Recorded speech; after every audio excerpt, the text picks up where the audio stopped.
Chapter 1589 White Magician 3 The Bishop of York looked at Yi Qingtang, who descended quite some height. The closer she got, the more he could feel the powerful aura exuded by the light surrounding her. The source of magic had already disappeared from this mainland for a long time. Their ancestors once said that the source of magic might not have completely disappeared from this mainland and that perhaps it was hidden in a deeper area. The Bishop of York had always thought that the ancestors said that for self-comfort, but he truly believed this saying when he saw the light around Yi Qingtang. The source of magic must not have disappeared. Otherwise, why did this white magician still have magical powers? Respectable white magician, we were rude and impetuous. Please forgive us, the Bishop of York said sincerely. Offending a white magician was a disaster for every kingdom, but winning the favor of a white magician was the supreme glory of any kingdom. Since this white magician appeared in their Supreme League kingdom, did it mean that she might have once been a member of this kingdom? The Supreme League kingdom was currently in hot water, and if they could obtain the help of the white magician, they would definitely be able to overcome this suffering and welcome the light of victory. It's all right, Yi Qingtang said indifferently. It's all right. The Bishop of York did not understand what Yi Qingtang meant, but seeing that she did not have any unusual expression, he faintly guessed that she probably did not blame them. The Bishop of York heaved a great sigh of relief immediately. The white magician is indeed a white magician. Based on the way she speaks, she is probably utilizing colloquialisms of the epoch of magic. The Bishop of York shuddered at that thought. Could it be that the white magician before me is a lucky survivor of the massive disaster during the epoch of magic? Wouldn't she be thousands of years old then? The Bishop of York was even more astounded. Seeing that Yi Qingtang's clothes were completely different from theirs, he believed even more strongly that his guess was right. Everyone else could not help but be astonished when they saw the Bishop of York's humble behavior. White magician. She's actually a white magician. Ah! The white magician actually ate the food that I made. I'm so lucky. A young woman in the bar was about to faint from bliss, an attitude completely unlike her earlier disgust and fear of the Black Witch. What about that? The white magician even touched me with her hands. The muscular man who was knocked down by Yi Qingtang had a completely different attitude as well. He touched his swelling head with a pleased and satisfied expression, drawing the envy of his friends. Seeing that Yi Qingtang acknowledged her identity as a white magician, the Bishop of York immediately said, "We were unaware of your arrival. Please head to the Vatican for me to express my apologies." The Bishop of York was aware of the kingdom's current difficulty and was obviously unwilling to let the powerful white magician leave. Yi Qingtang nodded and signaled the Bishop of York to lead the way. He raised his finger and pointed in the direction of the Vatican. He originally intended to invite Yi Qingtang into the carriage to head there together, but who would have thought that Yi Qingtang would simply fly there after knowing its location. Her glowing figure turned into a bolt of light under the moonlight, and she flew across the city like a shooting star. This instantly attracted the exclamation of many, and some even kneeled on the ground and made a wish silently. The Bishop of York dared not to hesitate and quickly returned with his men. Chapter 1590 White Magician for the Vatican Palace was situated in the corner of a town. Yi Qingtang learned from the Bishop of York that the town that she was in now was a small town of the Supreme League Kingdom, and most of the fit young men were sent to the front line by the Supreme League Kingdom. Previously, those muscular men she met in the bar were also going to head to the front line a few days later. Gradually, Yi Qingtang learned more clues about this world from their conversation. From the source of magic to the epoch of magic, the disaster and the war between the Black Witches and White Magicians, as well as the war that was happening on this mainland right now. This war involved every country on this mainland regardless of their size, and no one was fortunate enough to escape it.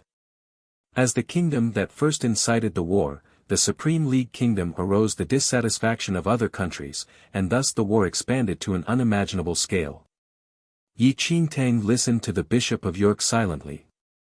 Although he did not say it clearly, he secretly sounded her out if she was from the Supreme League Kingdom. After Yi Qingtang gave him a definite answer, he evidently heaved a sigh of relief and continuously lamented about the dangerous situation that the Supreme League Kingdom was currently facing. Yi Qingtang knew what the Bishop of York meant from his tearful complaints. His goal coincided with hers. It is truly regretful for the Supreme League Kingdom to face such a situation. Yi Qingtang sighed. The emperor initially only wanted to get rid of those avaricious people from the Luo Kingdom and did not expect things to develop to this state. Everyone on this mainland was deceived by the people of the Luo Kingdom. We will be destroyed sooner or later. The people of the Luo Kingdom are the remaining evildoers left behind by the devil on this mainland. They're the best at using flowery speech to bewitch people. The Supreme League Kingdom's initial war was over a small country named the Luo Kingdom, which was stuck between various large and powerful kingdoms. The size of Luo Kingdom's territory was pitifully small and was less than the size of a province in the Supreme League Kingdom. Lord White Magician, please help the Emperor. He has become a supposed devil to all the other kingdoms, but only we know the reason behind his actions. Without the Emperor, the citizens of the Supreme League Kingdom would probably die from starvation, the Bishop of York said anxiously. I am willing to do so if it can save the citizens of the Supreme League Kingdom from disaster. Yi Qingtang concurred with the Bishop of York. The Bishop of York's eyes shone, and he expressed his gratitude to Yi Qingtang. He immediately ordered people to arrange a room for Yi Qingtang before hurrying off to contact his superior so as to personally bring this precious white magician to the emperor and gain glory for himself. The Bishop of York did want to help the kingdom, but this did not obstruct him from gaining benefits either. If he could personally send a powerful white magician to the Supreme League Kingdom's emperor, he would definitely rise in ranks in the Vatican. And he no longer needed to be stuck in this remote little town. As Yi Qingtang looked at the busy Bishop of York, her knowledge regarding this two-star constellation world deepened again. It had to be said that this world was greatly different from her original world. However, it was great that she already knew what the mission was and how to proceed with it. Yi Qingtang returned to the room that the Bishop of York prepared for her, calmed her heart down, and meditated on the ground cross-legged as she waited for good news from the Bishop of York. Chapter 1591, Allied Forces. 1. Night fell, and the people in the town were fast asleep. Dark clouds covered the moon silently as though it was a premonition of the arrival of death. In the room, Yi Qingtang, who was cultivating through meditation, suddenly opened her eyes as she heard some noise. She immediately stood up to check what happened, but the moment she opened her room, the white-robed believers were scampering all over the place with terrified expressions while making cries that sounded like knells. Yi Qingtang originally wanted to ask someone about the situation, but based on their current state, she probably would not get any answer. Thus, Yi Qingtang simply left the Vatican and headed to the area of chaos. The back of the town was guarded by a garrison, but this place was covered in smoke right now. Numerous figures were locked in a deadly battle in the darkness, and swords glistened from the reflection of the moonlight. Tall figures collapsed in the pool of blood one after another, and the mixture of the heavy blood and smoke choked everyone. General Mark, the Allied forces' troops are too great in numbers. They launched a sneak attack in the night, and we have suffered a great loss. One soldier dripping with blood spoke as he looked at the highest-ranked commander, General Mark, in the town. Mark frowned deeply as he looked at the intense battle not far away. This town was in a remote location and was extremely far away from the main battlefield. However, no one expected the Allied forces to suddenly attack this place. The abrupt attack left the guards completely unprepared. The enemy's numbers were far above theirs, and Mark's guards suffered a great loss in just the first wave of battle. General, should we retreat first? The soldier had not finished his sentence when he was immediately kicked to the floor by Mark. I will behead whoever dares to retreat. Listen to me carefully. No matter what, we must endure the Allied forces' attacks. Even if I'm left with my final breath, I will never let them invade into the land of the Supreme League Kingdom. Mark unsheathed the heavy sword on his waist with a sharp clank. My troop only has soldiers who died in a battle and absolutely no deserters. Do you all hear me? Yes. General. The soldiers were shocked by their general who pledged his life to guard the defensive line, and all of them prepared to fight with their lives on the line. Don't stand around. Polish your spears and follow me to the battlefield. General Mark waved his hand and secured his helmet before getting onto a horse in preparation to fight with his life. The soldiers guarding this place numbered fewer than 1/5 of the Allied forces' troops, and even if they fought hard to the end, it would be difficult to achieve victory. Mark was very clear that the Allied forces were fully prepared this time, and the number of mobilized troops was far more than what met the eye. He had faintly seen a black lion flag flying at the back of the battlefield, and the elite forces represented by the flag truly sent a shiver down Mark's spine. Nevertheless, Mark had not extra time to consider these factors. His homeland was right behind him, and a disastrous nightmare would fall upon them should they retreat. Kill! Mark yelled furiously. The shouts of the army filled the air as they charged into the battlefield with him. As Mark and the army charged into the battlefield, a slender figure slowly walked out of the town. Chapter 1592 Allied Forces 2 Yi Qingtang's brows furrowed slightly as she watched the murderous and bloody scene before her. This town and the nearby surroundings were still peaceful before night fell. Who could have expected that this place would turn into a hell-like battlefield in just a few hours? Yi Qingtang walked toward that fierce battlefield slowly. The ferocious soldiers' eyes were bloodshot as they waved their weapons continuously and chopped the heads of their enemies. Dismembered limbs and corpses were strewn all over the ground as sounds of slaughtering filled the air. Ah! A sharp cry pierced the night sky. A guard who was soaked in blood had numerous wounds on his body, and his silver armor was completely stained red. A soldier from the Allied forces chased after him fiercely as though he was hunting his prey. That guard looked at most 16 years old and was still a teenager. He instinctively wanted to avoid the arrival of death, but the fear on his face froze when he saw Yi Qingtang walking toward them from the town. He could not retreat. If he did, his family and friends would be massacred. Valor rushed into his chest. His retreating footsteps stopped and changed direction.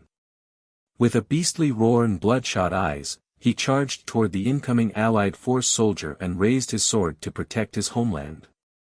Run! This is a battlefield.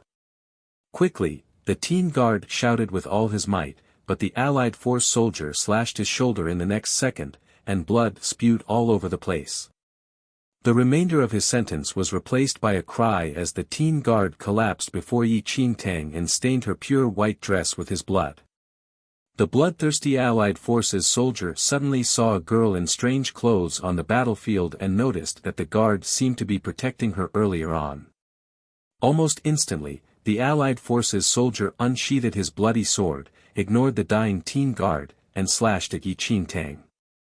Yi Qingtang was slightly surprised, but she remained expressionless as she watched the incoming sword. Suddenly, she lifted her hand, and the heavy sword was trapped between her fingers easily. The Allied forces soldier was filled with astonishment. His sword seemed to be soldered into iron and would not budge an inch. Can I kill this? Yi Qingtang turned to look at the god of nature. The god of nature stopped her when she wanted to attack the people of the Supreme League Kingdom earlier on. The god of nature floating behind Yi Qingtang nodded and said, "Of course. They're the Allied forces, the enemy of the Supreme League Kingdom." The god of nature was very knowledgeable about this world. Allied forces. Yi Qingtang mumbled. In all honesty, everyone on this chaotic battlefield was heavily armored, and she could not tell who was who. However, the teen in the armor from earlier on seemed to want her to leave this place. In that case, he should be a soldier of the Supreme League Kingdom. Yi Qingtang immediately distinguished the two types of armors representing the different camps. With permission from the god of nature, Yi Qingtang simply broke the sword without hesitation and thrust it into the enemy soldier's neck while he was still stunned.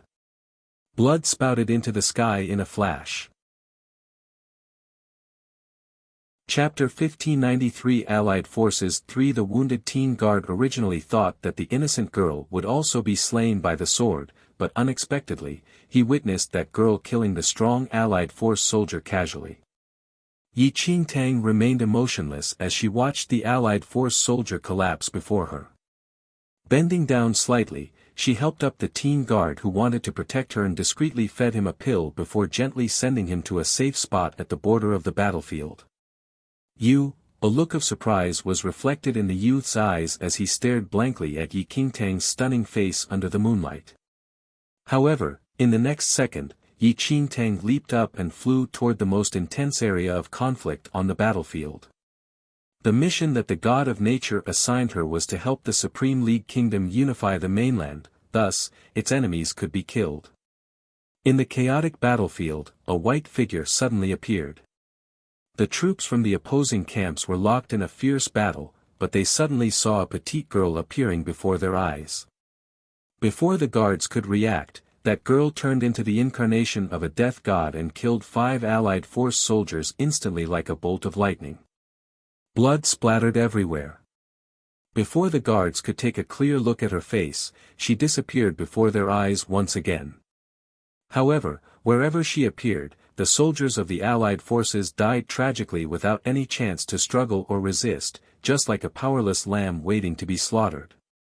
Given the martial skills of this world, Yi Qingtang could easily kill thousands of people in a second with her current martial realm. However, the soldiers of the Supreme League Kingdom were entangled in this fight, and Yi Qingtang was worried that she may accidentally kill a few Supreme League Kingdom soldiers. Helpless, she could only control her powers to prevent the Supreme League Kingdom soldiers from being harmed. Yet even so, her appearance completely turned the tables around. On the battlefield, General Mark was on a horse as he slashed his sword around and killed numerous enemies. However, at this very instant, his body was covered with many injuries, and his breathing gradually turned irregular. The guards fighting alongside Mark were extremely worn out as well, and their expressions darkened as they noticed the continual decline in guards. General Mark, we can't fight on like this anymore. Otherwise, all of our brothers will die here. General. To hell with being afraid of them. Even if our entire troop is wiped out, we must not retreat. Kill. Mark roared in a deep tone. Just as everyone was completely disheartened, they suddenly realized that the Allied forces around them seemed to be decreasing continuously. What's happening? Could it be that the troops in the nearby town found out about the war and rushed over to provide reinforcements? Impossible. The nearest town to us is about 2 to 3 days' journey away from us. It's impossible for them to find, General Mark, look. A guard seized an opportunity and shouted loudly while pointing in the air above the battlefield with his sword.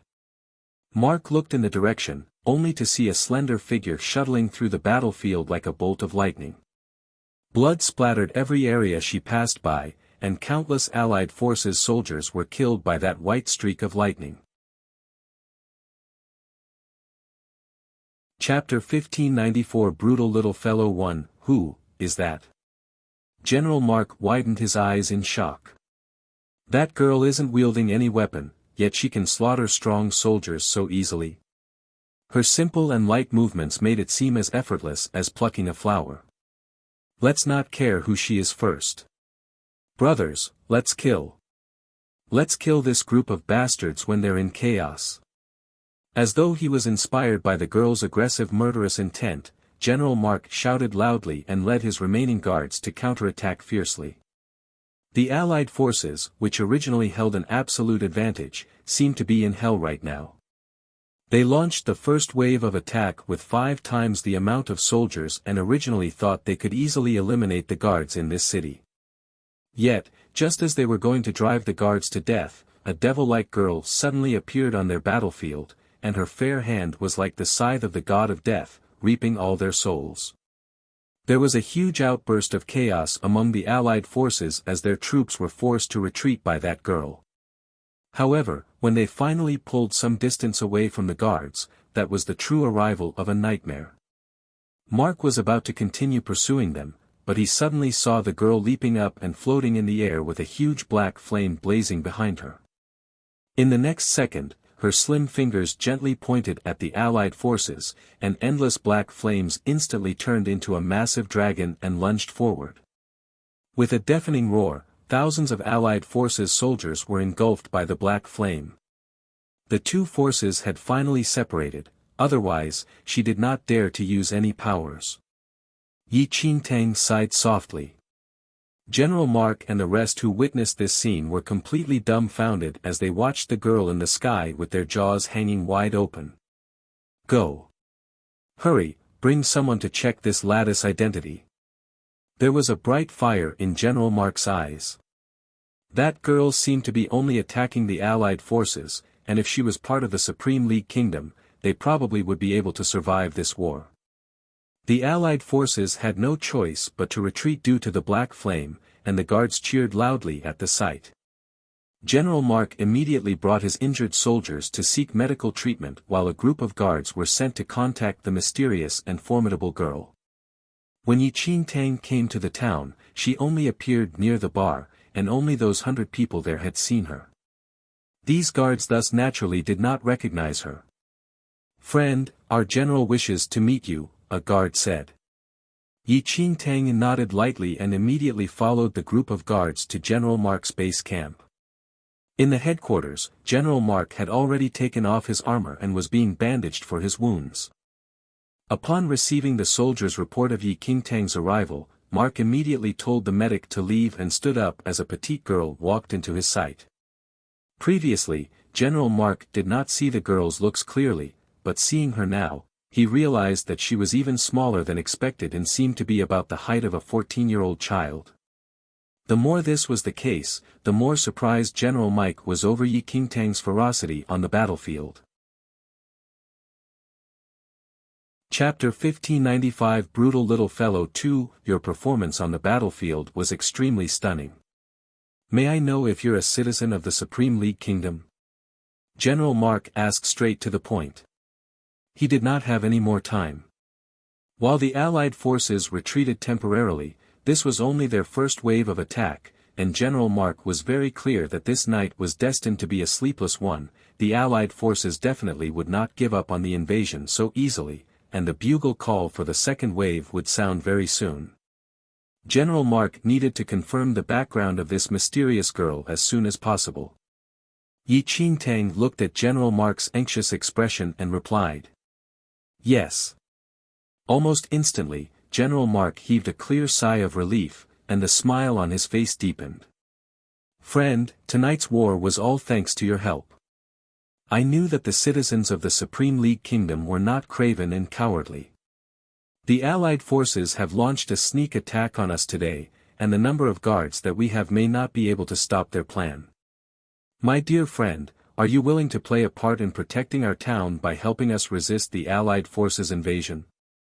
General Mark looked at Yi Qingtang solemnly.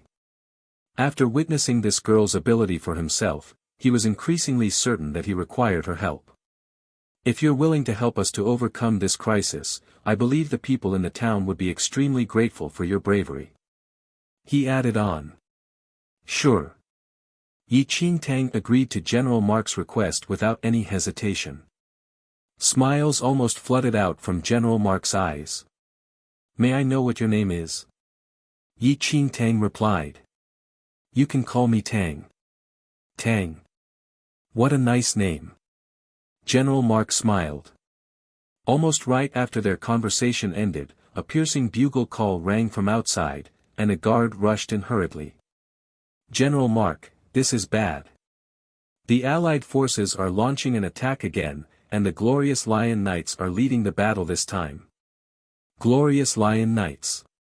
General Mark frowned instantly at the sound of this name. What he was most worried about still happened eventually. Is there anything special about the Glorious Lion Knights? Yi Qingtang sensed General Mark's abnormality and asked curiously. Seeing that Yi Qingtang was so young, General Mark struggled for a moment and did not dare to lie to her. Tang, the Glorious Lion Knights is one of the 5 great elite forces of the Allied forces and is the trump army of the Qin Dragon Kingdom. They once wiped out a troop of 10,000 soldiers with just 1,000 of them, and each one of them is extremely powerful and brave. General Mark's expression turned ugly. When I saw the Glorious Lion Knights flag just now, I thought my eyes were playing tricks on me. Logically speaking, a force like the Glorious Lion Knights should be at the other battlefields, but unexpectedly, they actually came here. I'm afraid the Allied forces are determined to conquer this place. At this moment, General Mark's good mood from inviting Yi Qingtang to participate in the battle vanished completely. He was very worried that this petite girl would withdraw after hearing what he said, but he realized that her clean face seemed to remain emotionless. It was as though she completely did not realize the power of the Glorious Lion Knights. Chapter 1596 Brutal Little Fellow 3 The bugle call from outside became increasingly louder. General Mark did not dare to hesitate any longer and immediately put on his armor before leading the soldiers to the battlefield with Yi Qingtang following behind them. On the battlefield, the troops of the Allied forces were densely packed, and with one glance, one could tell that there were multiple times more troops than before.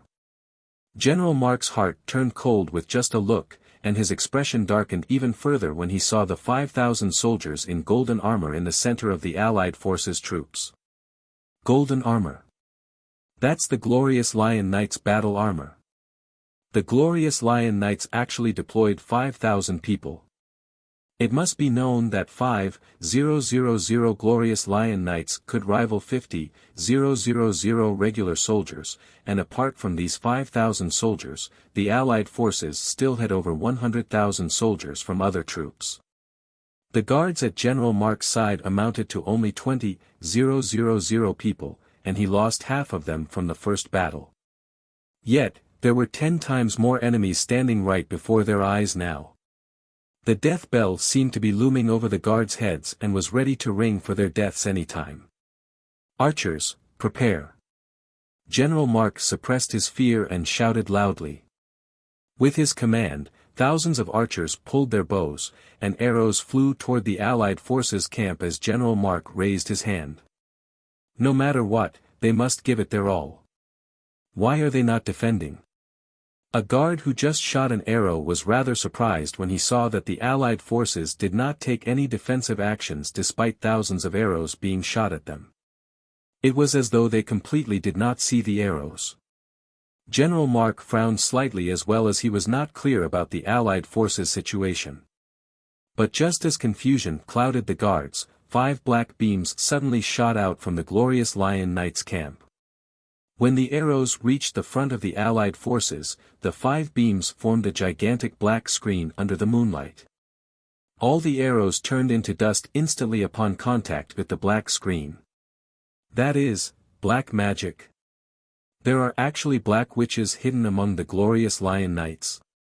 General Mark's eyes sharpened. Only then did he realize that there were 5 people donned in black robes among the Glorious Lion Knights. Those people had very small frames and were concealed in the troops.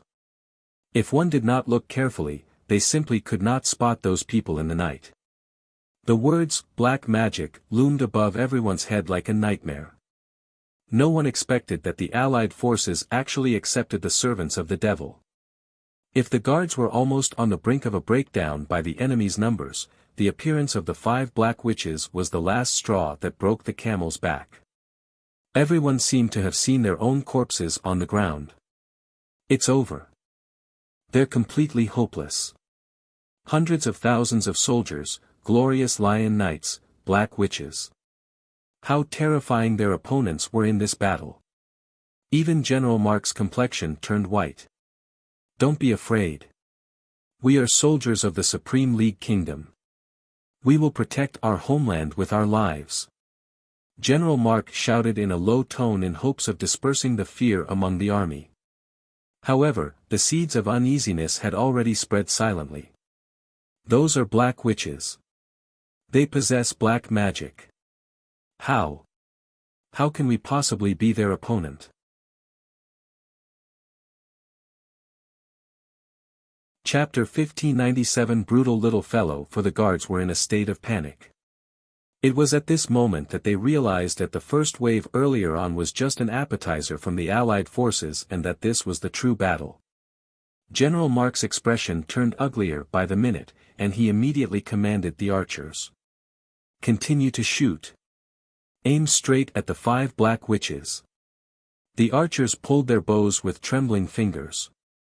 All the arrows that were released were destroyed by the black magic of the black witches. The ray of hope diminished bit by bit. Laughter rang among the Allied forces, and traveling through the air into General Mark's ears, their laughter was laced with sarcasm and ridicule. General Mark clenched his sword tightly as he looked at the soldiers who lost all morale. Suddenly, he flipped up onto his horse and was prepared to lead by example and charge toward the Allied forces' camp. They could be defeated but could not be afraid. Just as General Mark's horse galloped for a few meters, a slender figure slowly passed by above him like a feather, and the galloping horse seemed to be placated by a certain force as it suddenly came to a stop. General Mark, do you want those 5 black witches? Yi Qingtang gradually landed before General Mark as she gazed at the 5 black witches concealed among the glorious Lion Knight's troops from afar. She vividly remembered that in the evening, she was still mistaken to be a black witch by the people here, so she thought that a black witch was a very powerful figure. However, looking at that black screen, Yi Qingtang felt speechless for some reason. Tang! Hurry, step back. The black witch's magic is very terrifying. You're still young. General Mark was a little regretful now. Had he known that there was such a frightening number of Allied forces and that there were also the glorious Lion Knights and Black Witches, he definitely would not pull this innocent girl into this battle. While this girl was powerful, she was only one person. She was not the opponent of thousands of soldiers. Yi Qingtang ignored General Mark's shouts and slowly walked toward the Allied forces' camp. The howling gale lifted the edges of her robe, making her look extremely surreal. General Mark, please remain here. Yi Qingtang's voice traveled into General Mark's ears along with the wind, and he was slightly taken aback. Tang! What are you doing? Come back quickly. General Mark roared loudly. Those fearful guards could not help but widen their eyes in disbelief as they watched the petite girl walking toward the battlefield by herself fearlessly. What were they fearful of? Even such a young girl stood up so bravely, yet they were hiding behind like losers. They could not be like this. Fear gushed out of the guards almost instinctively. They did not wish to see a girl being forced to fight the war alone because of their cowardice.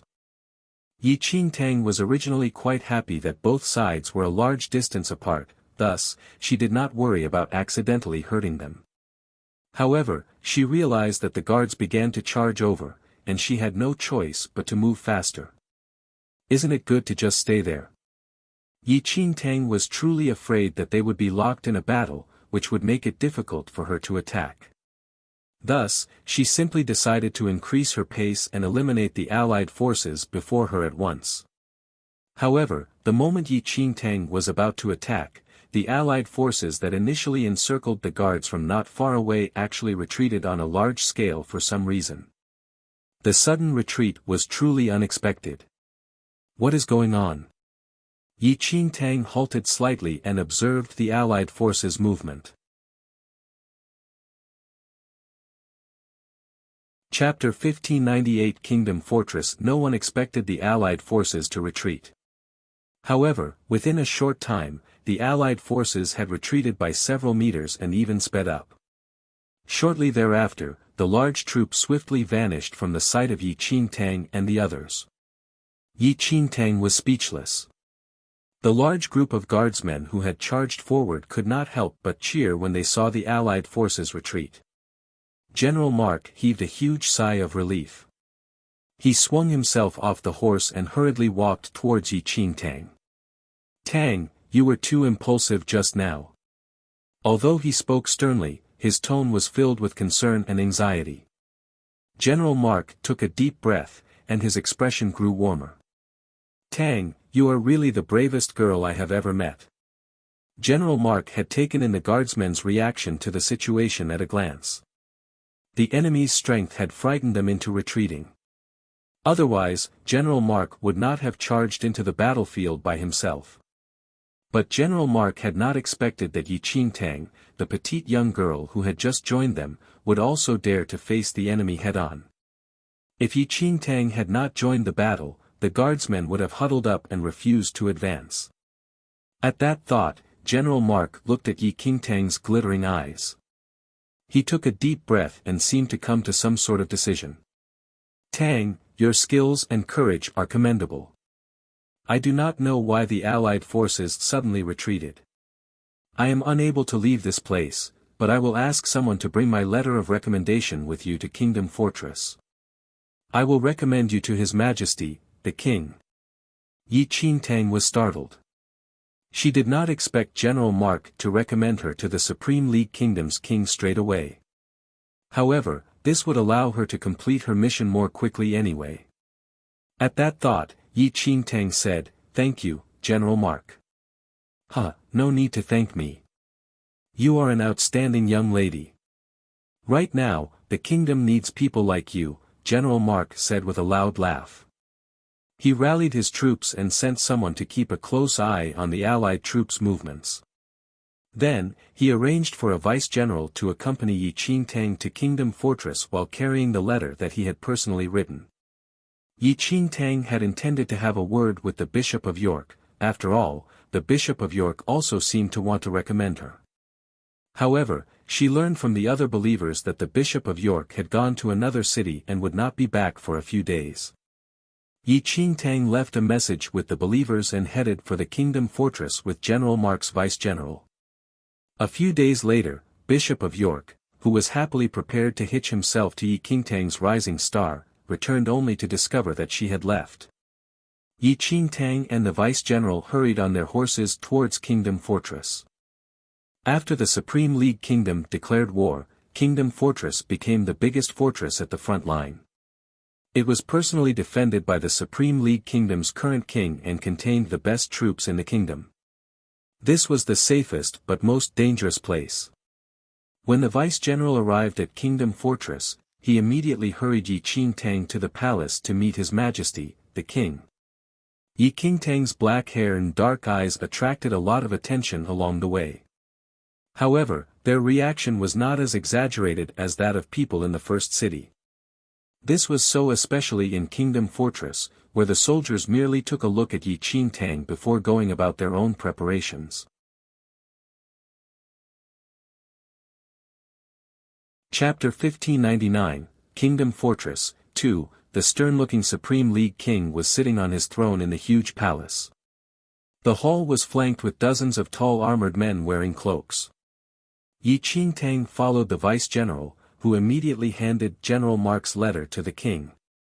The king swiftly read through it before slowly raising his eyes to look at the unusually petite young girl standing in the middle of the hall. "You're Tang." "Yes, Your Majesty," replied Yi Qingtang. The king nodded slightly. "Mark's letter says that you displayed extraordinary skill when the Allied forces suddenly attacked. You helped to force the Allied troops to retreat. The Supreme League Kingdom had not received news of the Allied forces' sudden attack. Mark's city was remote, but was one of Supreme League Kingdom's crucial passes. The king had personally sent Mark to hold the pass. If the Allied forces' scheme had succeeded, the consequences would have been unthinkable. Fortunately, the danger had been averted, otherwise, the Supreme League Kingdom would be hard-pressed on all sides." As the king spoke, the dozens of armored men flanking the hall glanced blankly at Yi Qingtang. They did not think much of Mark's praises of Yi Qingtang. After the king finished speaking, he beckoned to a nearby servant. A moment later, the servant respectfully walked over with a tray. The group of men, who had not paid much attention to Yi Qingtang's arrival, now looked surprised when they saw what was on the tray. A gray badge carved with the emblem of an eagle lay quietly on the tray. Their expressions stiffened when they saw the emblem, but they could not express any other emotions in front of the king. You have lent your strength to the Supreme League Kingdom. As the king of the Supreme League Kingdom, I will now make you a kingdom knight. I hope that you will contribute greatly to the kingdom in the future. The king spoke slowly as he glanced at the badge on the tray. In his letter, Mark had highly commended Yi Qingtang for her role in the battle. But the king only saw a young girl before him. She did not seem like a valiant and powerful figure. Even so, her contributions alone justified Yi Qingtang receiving some kind of title. Gifting the title of a kingdom knight was the way in which the Supreme League Kingdom recognized powerful knights. It represented strength and loyalty and, more importantly, was a status symbol. A person who became a kingdom knight could remain by the king's side to guard him. A kingdom knight was the highest status symbol among the knights. The eagle badge in the tray was the emblem of the kingdom knights. The dozens of armored men in the hall all wore identical eagle badges on their chests. It was an honor they were proud of. Yet now, the king was giving it to this skinny young girl. The moment the king presented her with the badge, the faces of the kingdom knights contorted. Kingdom knight? Yi Qingtang was not familiar with this world's terms. However, as long as she was allowed to participate in battles, she was happy to accept it. Thank you, Your Majesty. Yi Qingtang bowed slowly. The king nodded, satisfied. The Supreme League Kingdom was currently in a precarious situation. They needed powerful figures who could boost morale.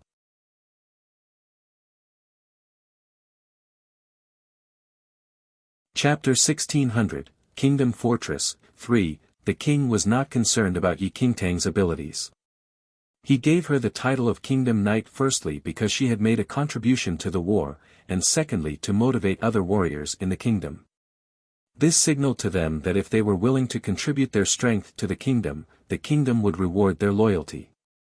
The king gestured for Yi Qingtang to pin the Kingdom Knight badge on herself. When she pinned on the badge, her keen senses perceived the unhappy looks from the other Kingdom Knights. All right, you may leave. If you need anything, you can discuss it with the others. After the king finished dealing with this matter, his focus returned to the battlefield before him. Yi Qingtang and the vice-general exited the hall. The other kingdom knights also left the hall. Knight Tang, General Mark would be delighted to know that you've become a kingdom knight, the vice-general said to Yi Qingtang with a smile. Yi Qingtang laughed. It's all thanks to General Mark that I had an opportunity to serve the kingdom. The vice-general was about to say something when a slightly mocking voice suddenly rang in their ears. Serve the kingdom? Knight Tang says it so casually. The voice was now clearly dripping with sarcasm. Yi Qingtang raised her head slightly and saw that the kingdom knights who were in the hall earlier were now blocking their way. Each one of the dozen knights was tall and imposing. Under the weight of their armor, they looked even more impressive. Compared to their tall physiques, the petite Yi Qingtang looked to be no more than a teenager. She did not even come up to their chests. Knight Tang, how old are you? 14. A golden-haired, blue-eyed kingdom knight dismissively gave her the once-over. His eyes were filled with disdain. Looking at your size, I bet you can't even handle a sword.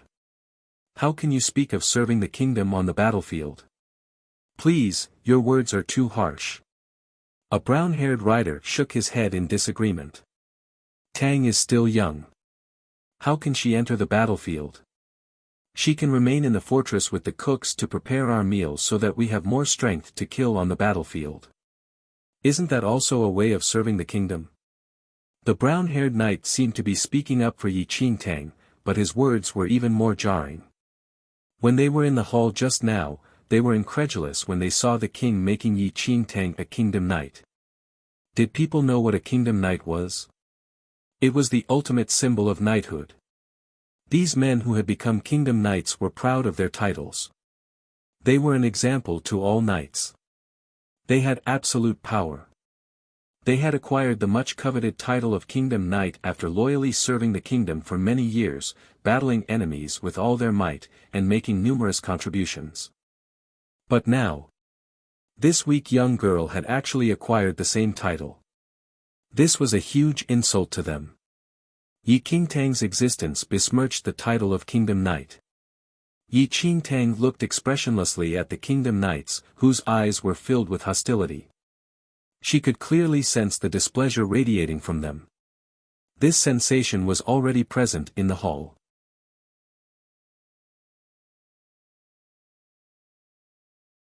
(1601) Kingdom Knights 1. The Vice-General was displeased when he heard the Kingdom Knights mocking her. However, with his lowly status, he could not quarrel with the Kingdom Knights, so he had no choice but to respond humbly.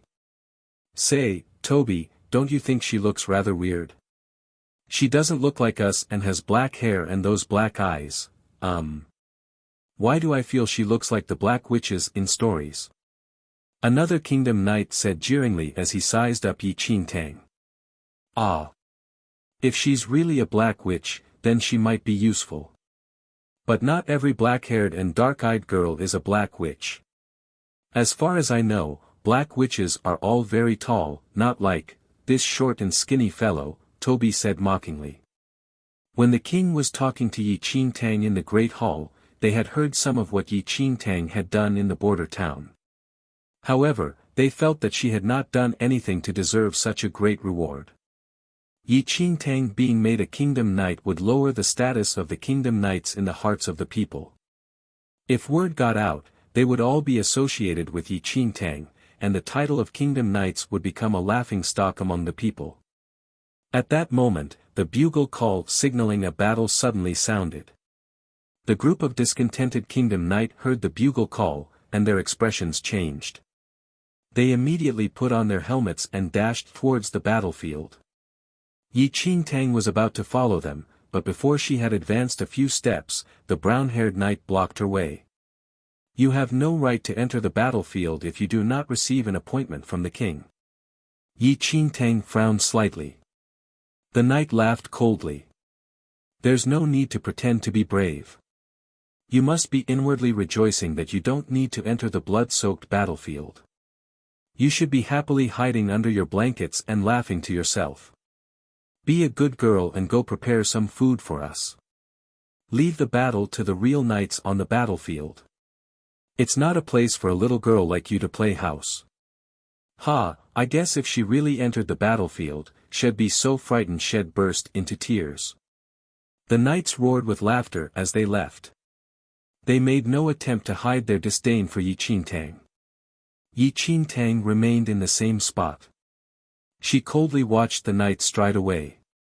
The vice-general, who was watching from the sidelines, was very worried. He anxiously watched Yi Qingtang's profile and was afraid that she would be offended by the snide remarks. Yi Qingtang had just been made a Kingdom Knight, but these Kingdom Knights had been fighting for many years and were extremely skilled. The Vice-General felt that if Yi Qingtang had any disagreement with them, she would probably be at a severe disadvantage. "Knight Tang?" the Vice-General asked tentatively. Yi Qingtang calmly looked at him and said, "I cannot enter the battlefield without the king's order." Yes, the Vice-General nodded. But the explosion of rage that the Vice-General anticipated never appeared. Yi Qingtang had noted the direction of the fortress exit, and now, she turned and walked towards it by herself. The Vice-General was stunned when he saw that Yi Qingtang was not angry. He immediately followed her. "Fuck, those people are really annoying."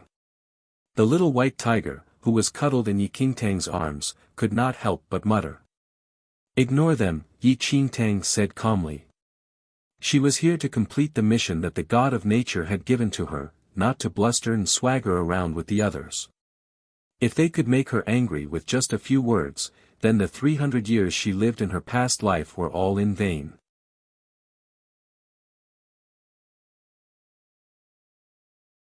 Chapter 1602, Kingdom Knights, 2, also. The god of nature was floating behind her. He had stopped Yi Qingtang when she was about to strike the Supreme League Kingdom people in that city. If Yi Qingtang guessed correctly, the god of nature did not approve of her attacking the people in this kingdom. She did not want to fail her mission because of a few inconsequential people. The spirit energy in this world was not very rich.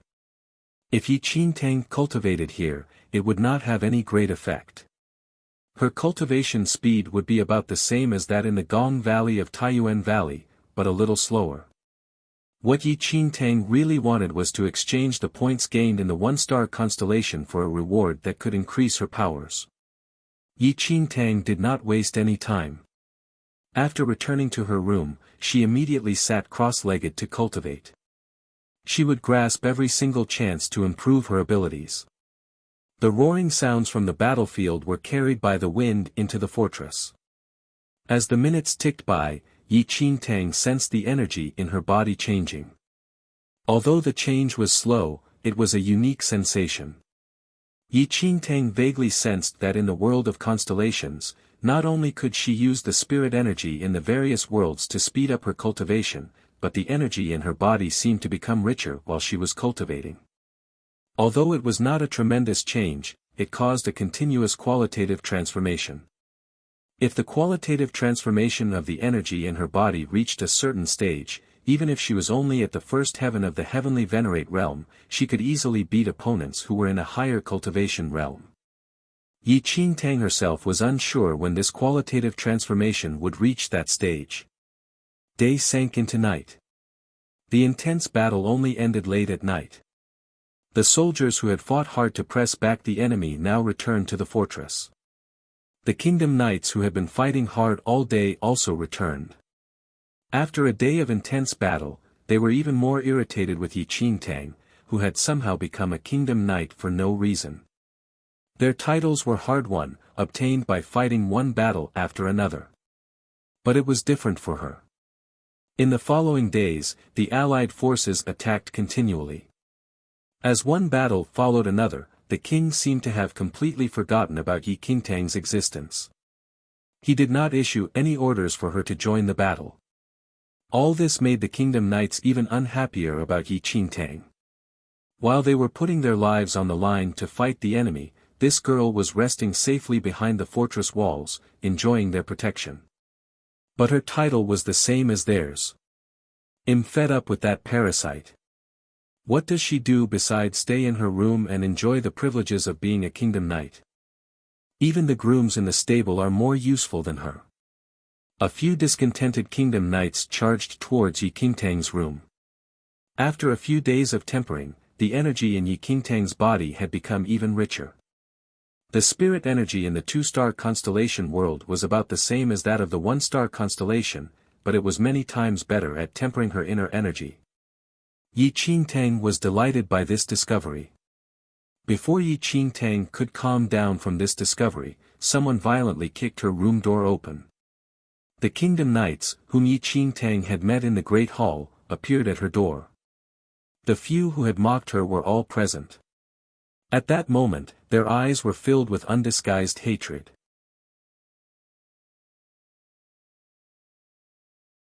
Chapter 1603, Kingdom Knights, 3, Tang, you really know how to enjoy yourself, huh? Do you feel safe hiding here? The blonde knight Toby looked mockingly at Yi Qingtang, who was in her room. Get out, Yi Qingtang said expressionlessly. She could ignore their ignorant jabs, but she did not like others invading her personal space. Ah, the little lamb has a temper. Toby laughed coldly. He completely ignored Yi Qingtang's order. Tang, since you are now a kingdom knight, shouldn't you participate in the kingdom knight's training? Another kingdom knight was up to no good. Yi Qingtang stood up. Where? What? Toby and the others evidently did not understand Yi Qingtang's words. Where is the training? Asked Yi Qingtang. Although Yi Qingtang had been cultivating for the past few days, she had asked the vice-general to petition the king to allow her to join in the battle as soon as possible. However, the king seemed to be ignoring her petition. Yi Qingtang did not know what else to do, so she intended to have a good talk with the king about participating in the battle after she finished cultivating. But this group of arrogant kingdom knights had come knocking again. The god of nature had said that she must not casually hurt the citizens of the Supreme League Kingdom, but if she was sparring during a training session, it should not be an issue. For the past few days, they had often sought her out to make trouble. Besides mocking and disparaging her, they had crossed the line by barging into her room today. Yi Qingtang was good-tempered, but she would not permit them to act like that. Toby and the others immediately understood Yi Qingtang's meaning. They exchanged glances and saw scheming looks in each other's eyes. Because they were all kingdom knights, they could not find any excuse to teach this parasite a lesson. Now, she had stupidly given them an opening. They must allow her to fully experience the power of a kingdom knight. With that, Toby and the others immediately led Yi Qingtang to the court where the kingdom knights usually trained. Many kingdom knights were already training in the court. The sounds of slaughtering and the clash of weapons could be heard continually. When Yi Qingtang entered the court, the kingdom knights who were in the middle of their training simultaneously fixed their gaze on her. Their hands stopped moving. "Why is she here?" someone asked with a frown. Yi Qingtang had been in the fortress for many days, but she could not fight without the king's orders. This had made them even more disgruntled. They had never seen Yi Qingtang's shadow cross the court. She had not trained at all. Who knows? Perhaps Toby and the others brought her here. That fellow Toby has brains. I have a bone to pick with this Tang fellow. Does she really think that she's here in the fortress to enjoy herself like some lord's daughter? She doesn't even come for training. How can someone like her be fit to be a kingdom knight? What's she doing here? Embarrassing herself? Do you think she can even pick up a weapon with her little arms and legs? A kingdom knight coldly glanced at the weapons on display. As kingdom knights, they were much stronger than ordinary soldiers. All their weapons were forged by special craftsmen, and just those alone were several times heavier than what ordinary people would use. Chapter 1604, Parasite, 1, Toby and the others led Yi Qingtang to the square. Shooting a knowing look to his friends nearby, he subsequently turned to look at Yi Qingtang and spoke. "This is our training grounds." Just as Yi Qingtang looked up, a bolt of light suddenly shot toward her. With a clang, an arrow narrowly grazed past Yi Qingtang's cheek and stuck into a pillar behind her. "Ah! Sorry, you're too small. I didn't see you just now. I'm really sorry." A tall and well-built male who wielded a bow seemed to be apologetic toward Yi Qingtang. Although he seemed to be apologizing, there was absolutely no sign of remorse or regret. Instead, his face was full of smiles. "Did you see that? That parasite is stunned. She's not even moving an inch. That was really nasty of Joseph. But I like it." Ha ha ha. All the kingdom knights guffawed at the scene before them, clearly treating Yi Qingtang as a clown they could make fun of. Toby added on as well. "Everyone is focused on their training in the training grounds. Tang, your head's too small, and it'll be very easy for someone to lose sight of you. You must be careful. Otherwise, you have no one to blame if you are accidentally injured." Accidentally injured? The little white tiger in Yi Qingtang's arms gritted its sharp fangs. That arrow was clearly aimed at Yi Qingtang. This group of people simply had ill intentions when they called Yi Qingtang to the square. Tang really hasn't grown up. She's carrying a little animal wherever she goes. Toby and the others laid their eyes on the little white tiger in Yi Qingtang's arms. In this world where white tigers did not exist, they instinctively assumed it to be a strange-looking big cat. A petite girl carried a big cat around wherever she went. How was this what a kingdom knight should look like? If more people saw Yi Qingtang, the kingdom knight title would be tarnished by her. As that thought surfaced in everyone's minds, their dissatisfaction toward Yi Qingtang intensified. Yi Qingtang was utterly expressionless as she watched the scene before her. Toby and the rest thought that Yi Qingtang was dumbstruck and were very pleased with this outcome. They wanted to let her know how powerful the Kingdom Knights were and that she was not worthy of having such a title. Tang, you haven't been to training these few days. Why don't I spar with you as a warm-up? Toby asked while harboring evil intentions. The Kingdom Knights in the surrounding cheered. Toby, you must go easy on her. Otherwise, this little fellow's bones will be crushed by your punch. Haha, Toby, why must you make things difficult for Tang? Didn't you see that she's about to cry from the shock? Yi Qing Tang, who was about to cry from the shock, looked at the sarcastic faces around her. Without a word, she placed the little white tiger down and turned to look at Toby. How do you want to spar? Toby, Tang has already agreed to it. You must guide her well. Everyone erupted into laughter as in their eyes, Yi Qing Tang was just courting death. They could make use of this opportunity to teach this parasite a lesson.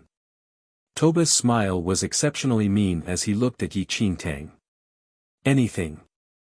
However, Tang, you know that we use real weapons and are very serious when we train. Having some accidental injuries will be unavoidable.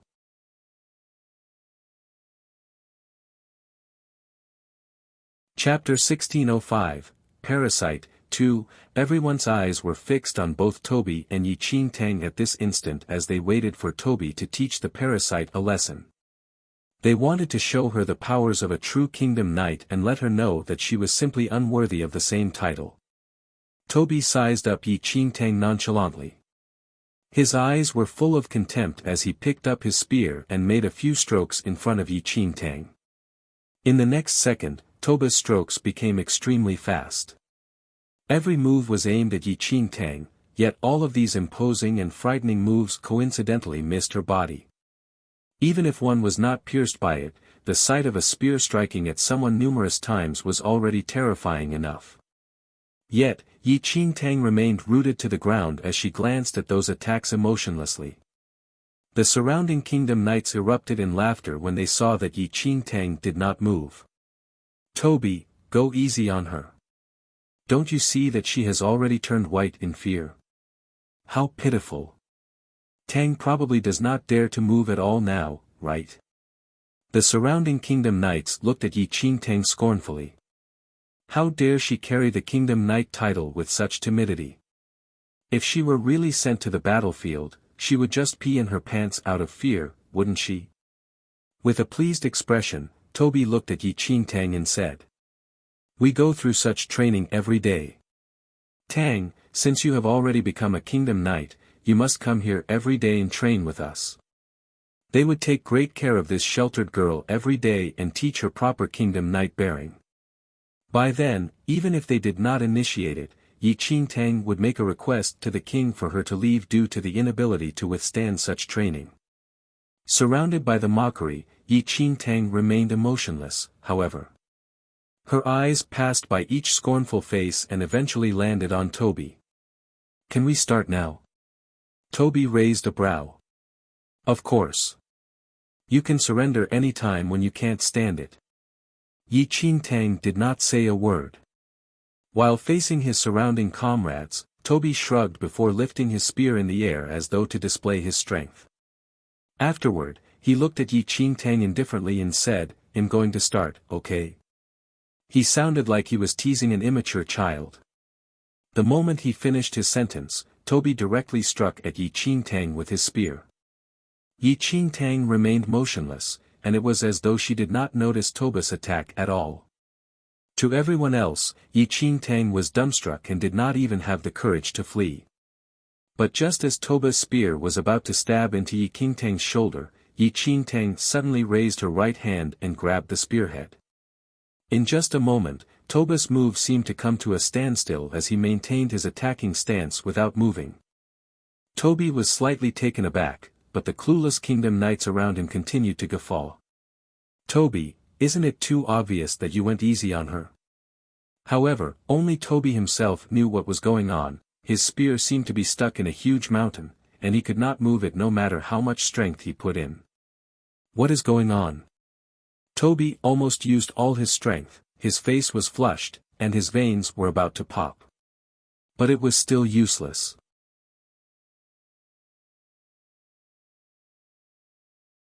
Chapter 1606, Parasite, 3, Yi Qingtang looked up slightly and saw a popping vein on Toba's forehead. Then, she flipped her hand that was grabbing the spear and lifted it with force. Argh! With a surprised shout, Toby was lifted up entirely with his spear, and before he could react in time, Yi Qingtang abruptly released her grip on the spear. Boom! A loud and deep crash echoed in the surroundings, and Toby crashed to the ground violently as his head buzzed. The loud sound shattered the laughter in the surroundings. Looks of surprise appeared on everyone's faces as they looked at Toby, who was grimacing in pain. What happened? Joseph and the others exchanged a look. Why did they not understand the situation before them anymore? To Toby, it felt as if his organs were shattered as he turned pale from the pain. He slowly looked up in shock at Yi Qingtang, who remained at the same spot. Toby, what's with you? Did you not eat today? You can't even defeat a little girl. The kingdom knights who were waiting to see Yi Qingtang make a joke out of herself were evidently displeased. They would never believe that Toby was really thrown to the ground by such a frail and weak-looking girl. Apart from going easy on her, they could not think of any other possibility. The ridicule of his comrades rang in his ears, causing him to turn pale immediately. Suddenly, he stood up and forcefully swung his fist toward Yi Qingtang's head with a growl. Damn it! How dare this parasite embarrass me in front of everyone? Yi Qingtang did not avoid Toba's punch and instead met his fist straight on with hers. The instant the two fists collided, Toba's face distorted in pain. There was a sharp and crisp sound as a large force sent Toby flying away. Ah! Toby grabbed onto his fist as he retreated a distance.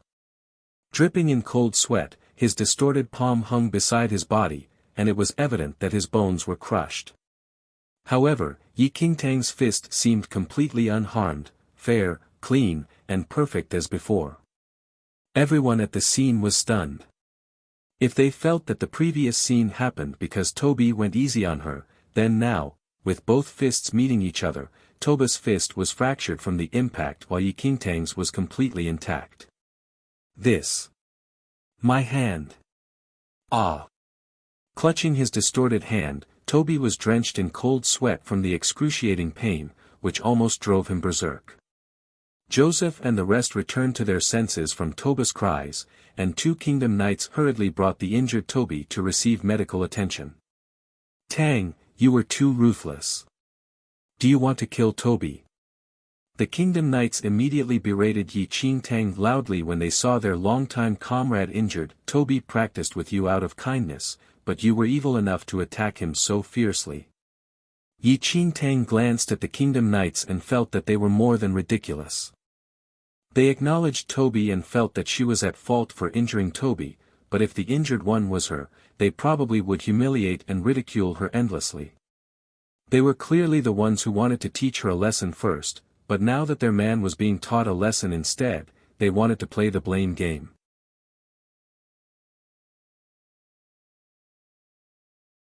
Chapter 1607, Fight the War. 1. Injuries are inevitable in sparring. Isn't this what you all said? Yi Qingtang asked. Toby needs to go to the battlefield to kill enemies, but you injured him. Do you think everyone is as shameless as you to hide in the fortress for safety? They did not expect Yi Qingtang to injure Toby at all. Originally, Yi Qingtang would have been the injured one. However, the scene that played out was beyond their expectations. Seeing their own brother being injured while the parasite was still quibbling, the kingdom knights felt a strong sense of dissatisfaction. Just as they decided to continue pestering Yi Qingtang over this matter, the assembly horn suddenly rang, and a group of guards hurried over to notify everyone that the king was gathering all the kingdom knights in the hall in preparation for war. Since the king's orders could not be defied, everyone immediately suppressed their anger and hurried to the main hall. Yi Qingtang carried the little white tiger and followed as well. What the fuck? I thought that I'd seen many shameless people already, but it turns out that I'm still so ignorant. How are they shameless? They're simply barefaced and brazen. Their own man couldn't defeat you, and they're even blaming it on you. The little white tiger witnessed the entire scene and was utterly shocked by the behavior of the group of kingdom knights. They are displeased with me, so whatever I do is naturally wrong. Yi Qingtang smiled faintly. She did not put this incident to heart, and she attacked today only to let them know that she was no weak figure. As for whether they liked her or not, who cares? Dozens of kingdom knights within the fortress scurried to the hall where the king assembled them at. The king's brows were tightly locked together as he looked gravely at the sand table before him. Then, he looked at the kingdom knights, the elites of their supreme league kingdom, in the hall. The allied forces assembled an army of 500,000 outside our fortress. This time, the glorious Lion Knights are the vanguard. According to the information from our scouts, there are a few black witches concealed in the glorious Lion Knights troop. Apart from this, they also prepared 20 siege engines, and it seems that they are going to launch a fierce attack on our fortress. The king spoke slowly. Silence fell over the hall in a moment. When Yi Qingtang heard the glorious Lion Knights and Black Witches, she faintly guessed why the allied forces that were gathered outside the town suddenly withdrew their troops. She reckoned that they were urgently deployed to the front lines. The allied forces are fully prepared this time. I need you all to buy sufficient time, and I will not deploy many troops. Your goal is only to buy time. Understood? The war from the previous day had just ended, and the fortress' internal forces had yet to completely recover. They must buy enough time and wait for reinforcements to arrive. Is any one of you confident to lead the troops to an enemy retreat?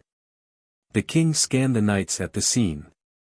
A few kingdom knights were about to reply, but Joseph suddenly shot them a look before stepping forward. Your Majesty, I have a suitable candidate. Who? The king said. Knight Tang, Joseph said emotionlessly, but he discreetly glanced at Yi Qingtang, who was at the back of the crowd.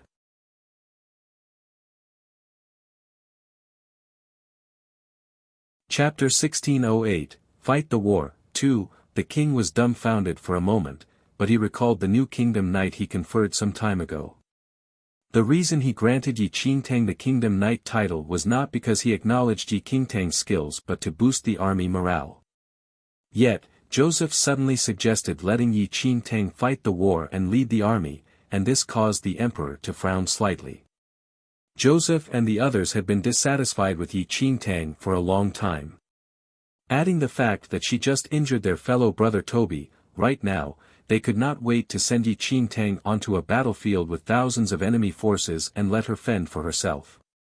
If the king required them to win against the allied forces, they would not joke about such a matter, but if it was only to buy time, there was nothing wrong with sending Yi Qingtang. Wasn't the so-called buying time just using lives to exchange for time?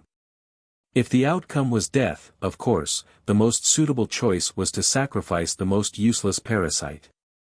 The king hesitated as well. He currently needed some way to endure the first wave of attack, and they would only fight it out with the allied forces after the reinforcements arrived and joined in the war a while later. Your Majesty, we just sparred with Yi Qingtang on the field earlier on, and Tang is very skilled. I believe she came to the fortress and became a kingdom knight to attain glory for the kingdom. Your Majesty, why don't you give Tang a chance and let her display her ambition? In order to screw Yi Qingtang badly, Joseph recommended her strongly without scruples of going against his heart to praise her skills. The other kingdom knights shared the same thoughts and agreed that Yi Qingtang was the most suitable candidate for this war without Joseph having to tell them anything.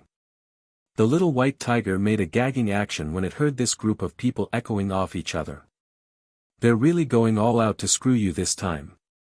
Yi Qingtang did not utter a word. After remaining silent for a while, the king suddenly said, Tang, are you confident you can fight this war? Everyone at the scene was very clear that buying time was basically throwing one's life away. In order to retain their strength, it was impossible to deploy too many forces as the king naturally also wished to retain his elite forces. The moment the king spoke, everyone's eyes landed on Yi Qingtang, and Joseph and the others looked at her in a satirical manner. Yi Qingtang walked forward slowly under everyone's watch.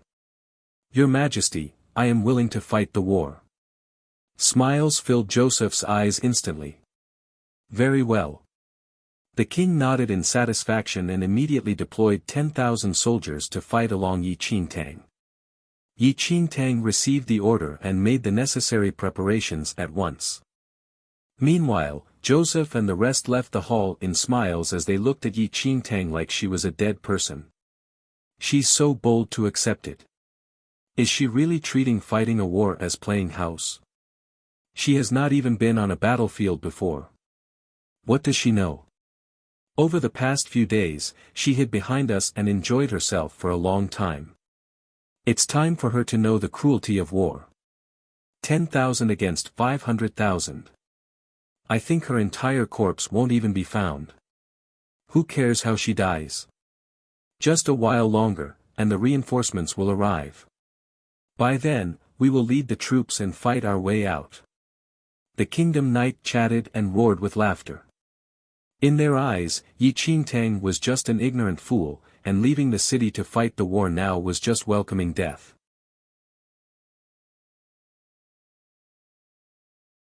Chapter 1609, Fight the War, 3. All of them were looking forward to the disappearance of this parasite. However, they did not know that what they did was far from throwing Yi Qingtang into a pit of fire, rather, they were providing her some timely help. During this period of time, Yi Qingtang had been troubling over the absence of a chance to go to war, but these knights joined forces to solve her troubles. Ultimately, Yi Qingtang really wanted to thank their kindness. Yi Qingtang headed to prepare immediately after receiving the orders, while the 10,000 soldiers who were called to fight the war, as though they heard the death knell, had haggard expressions and seemed to be filled with despair. Any soldier who had fought in a war before knew what kind of hopeless situation they were going to face should they fight with such a disparity in numbers. Furthermore, when they saw that their leading kingdom knight was actually a petite teenage girl, their despair intensified, and they almost broke down. The powerful Joseph and other knights were not even fighting this war, yet a little kingdom knight, who God knows popped out from where, was sent instead. If this was not sending them to die, what was? The war had not even begun, but the 10,000 soldiers of the Supreme League Kingdom already had a hunch of their deaths and were vaguely aware that they would become sacrifices in the kingdom's war. How old is that whatever Knight Tang? Does she know what a war is? Oh God! We are really going to die this time. The soldiers grieved incessantly. Yet, Yi Qingtang, who got onto a horse, was completely unaware, and her eyes shone as though she was looking forward to it greatly. Her behavior caused the soldiers to sigh even more deeply. Indeed, she knew nothing. Otherwise, how could she be this relaxed in the face of such a hopeless situation? 1,000 meters away from the kingdom's fortress, the Allied forces' army of 500,000 was waiting to take action with their accumulated strength. Before the fortress gate was opened, the cheers of the Allied forces outside rang loudly like roaring thunder, sending chills down the spines of the 10,000 soldiers who could not even hold their weapons without trembling. Joseph and the rest had already stood at the city wall of the fortress a long time ago, and they were alarmed by the sight of the 500,000 soldiers. That is the war flag of the glorious Lion Knights. Joseph frowned instinctively when he saw a war flag of a fierce lion in the enemy troops. There's going to be a good show. With the glorious Lion Knights in the war, Tang probably will not even last an hour with those 10,000 soldiers, said another kingdom knight. His Majesty has already made backup plans. If there isn't enough time, another troop will replace them, Joseph said. Evidently, no one treated the troop of 10,000 soldiers seriously, and they all the more did not treat Yi Qingtang seriously either. They felt that Yi Qingtang was a complete good-for-nothing who would not even be capable of buying time. The horn rang suddenly, and the gate of the kingdom's fortress opened. Equipped with armor, Yi Qingtang took the lead and charged out of the fortress on a horse. Meanwhile, the 10,000 soldiers behind her felt their legs wobble as fear engulfed them instantly after seeing the Allied forces' 500,000 men troop. This was it. They were really dead this time. Such few of them were not even enough to be an appetizer for the Allied forces. A 50 times difference in military strength? Apart from God, who else could win such a war? After the 10,000 people exited the fortress, the gate was shut instantly, completely crushing their last hope of escaping.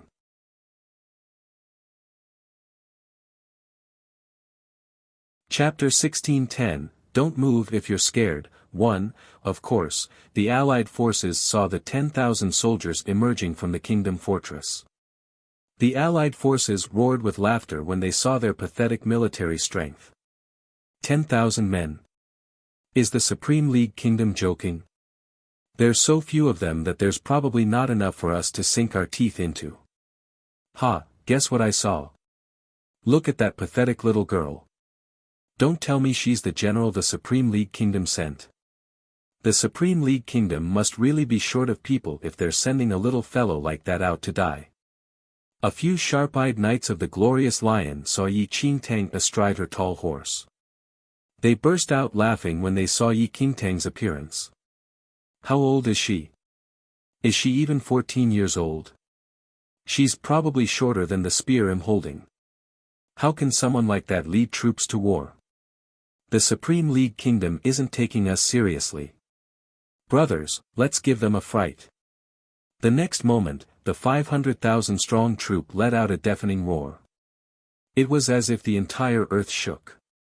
As they roared, they raised their weapons, which glittered blindingly in the sunshine, and clustered densely together in a line. It was a hair-raising sight.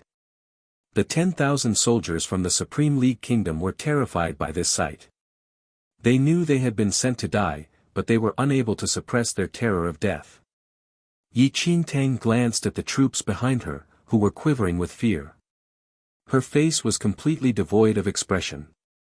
Tang, this is your first time participating in a battle. Don't embarrass our Supreme League Kingdom.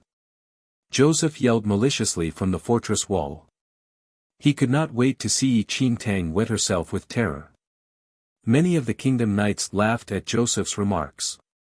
But the 10,000 soldiers despaired when they heard that this was Yi Qingtang's first time participating in a battle. They actually sent someone who has never fought in a battle before. We really were sent here to die. And we have to die with her. The soldiers, who initially still had some fighting spirit, completely lost their morale when they learned that their leader had not even participated in a battle before. This proved that they had been sent here to die. Yi Qingtang ignored the jeers.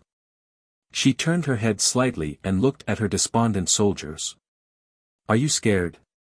The soldiers that were prepared to die had no respect for Yi Qingtang. Anyway, they were doomed. Who cared if she was a kingdom knight or not? Who wouldn't be scared? It's 10,000 against 50,000. How can we win? We've been sent here to die. Sir Knight, you're so powerful. Why don't you advance? They all sneered. Yi Qingtang's lips slowly curved in a smile. If you're scared, just stay here and don't move. The soldiers were bewildered by Yi Qingtang's words. They wondered if this Knight Tang was crazy. She will allow us to stay here without moving. Stay here and wait to be captured and killed. But before the soldiers could react, Yi Qingtang suddenly spurred her horse forward and charged towards the Allied forces by herself. The soldiers were all astonished. Is this Knight Tang an idiot? What is she thinking? Is she in a hurry to die? At that moment, all the Supreme League Kingdom soldiers were shocked. When the Allied forces saw Yi Qingtang charging at them single-handedly, they were startled, and then burst into uproarious laughter.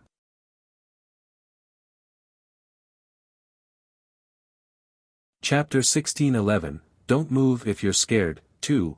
What the hell is the Supreme League Kingdom doing? Sending this little devil out to die. Could they be surrendering? The Allied forces roared with laughter. They found the scene before them hilarious. The Knights of the Glorious Lions swept a patronizing look at Yi Qingtang. They crossed their arms and said to the troop next to them, Don't waste time. Kill her. No matter what the Supreme League Kingdom had up its sleeve, they had no time to waste on this girl. Their goal was to capture the Supreme League Kingdom's fortress. With that, 100 allied soldiers rode out, yelling as they charged at Yi Qingtang. They carried long spears and spurred their horses as they galloped forward swiftly. Yi Qingtang's face remained expressionless when she saw the approaching cavalry. She dismounted to meet the allied forces that were galloping towards her. The 10,000 Supreme League Kingdom soldiers who were standing outside the fortress watched as the 100 riders charged at Yi Qingtang. The spear points glittered with cold light. At the next moment, they would pierce Yi Qingtang's frail body. Everyone subconsciously shut their eyes. Do you want to die? The allied forces were right in front of Yi Qingtang. The dozens of cavalry lifted their spears in unison and threw them forcefully at Yi Qingtang. Clank clank clank clank. The spear points made contact with Yi Qingtang without harming her. It was as if all the spears had hit tough meteoric iron, and a clear ringing sound could be heard.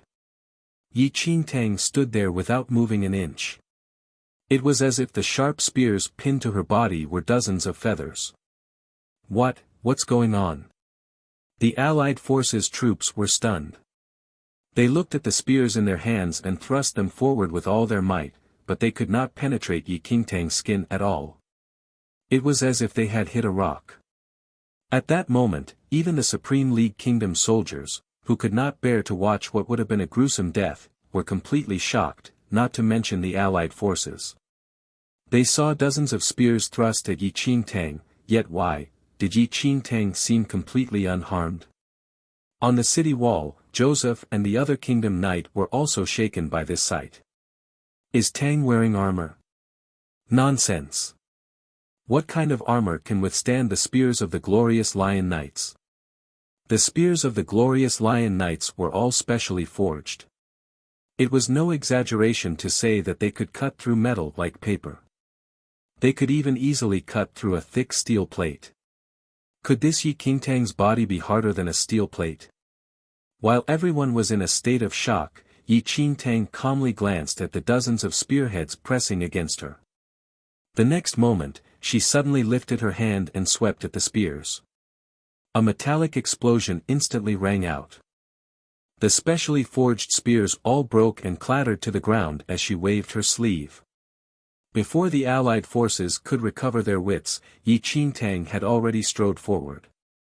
Her slender hands batted at an allied soldier in the front as if shooing a fly away.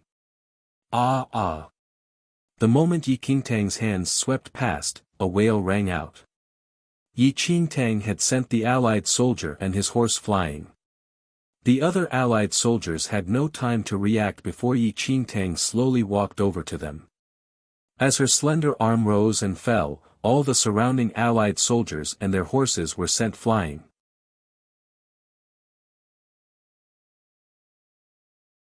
Chapter 16:12, Don't Move If You're Scared. 3. For a moment, the screams of the horses and the wails of the allied soldiers filled the area. They could see allied soldiers being tossed into the air while the warhorses they rode were also flung screaming into the air. Yi Qingtang seemed to move slowly, but by the time the allied forces wanted to act, it was too late. They found themselves behind flung skywards even before they could prepare themselves to fight. Their faces behind their helmets were filled with surprise and terror. What kind of strength is that? Joseph, who was on the city wall, widened his eyes in disbelief. He had been fighting in the army for so many years, but this was his first time seeing such a simple and barbaric method of fighting. A single slap could send a fully armored glorious lion knight and his steed flying skywards. Even the other kingdom knights had widened their eyes in disbelief, not to mention Joseph. It was as if they were seeing a ghost. One must know that Yi Qingtang was only a petite and frail young girl. If any one of them were put in the same situation, they were certainly not capable of doing the same. The hundreds of allied cavalry were like bales of hay being flung into the sky. When they fell to the ground, they could not move. Behind them, the allied soldiers had grim expressions. The commander looked livid, and it was as if he had eaten something ghastly. Who on earth is she? Why does she have this strange power? I don't know. She looks unfamiliar. I've never seen her before. The Allied forces were completely bewildered. They had never met Yi Qingtang before and thought that she had single-handedly charged forward to meet her death. But now it looked like she was a monster. The Allied forces commander looked grim. He coldly shouted, "Don't waste time on her. The reinforcements from the Supreme League Kingdom will soon be here. We must attack the fortress before their reinforcements arrive. Archers, shoot. I want to see whether she can survive an attack by my 70,000 archers." A young girl from the Supreme League Kingdom had beaten 100 of their glorious lion knights. He could not stand it. At his order, the 10,000 archers among the Allied forces drew their bows. The next moment, a dense shower of arrows shot straight at the slender figure in the center of the battlefield. Yi Qingtang looked at the Allied soldiers who had collapsed around her in a moaning heap. With a completely calm face, she suddenly raised her head and looked at the horizon. The arrows were flying towards her as thick as rain, but her lips arched slightly in an imperceptible smile. Yi Qingtang slowly took a step forward. Although it looked like a casual step, the moment her heel touched the ground, a whirlwind abruptly arose. This was the first time she was using the Jiang family's movement techniques. Although it could not compare to the immense power generated when Jiang Yu took a step, to the people in this world, it was savage. The moment the whirlwind swept skywards, the 10,000 arrows were swept straight into the whirlwind. The arrows were torn into pieces by the violent wind, and not one could break through the spinning whirlwind.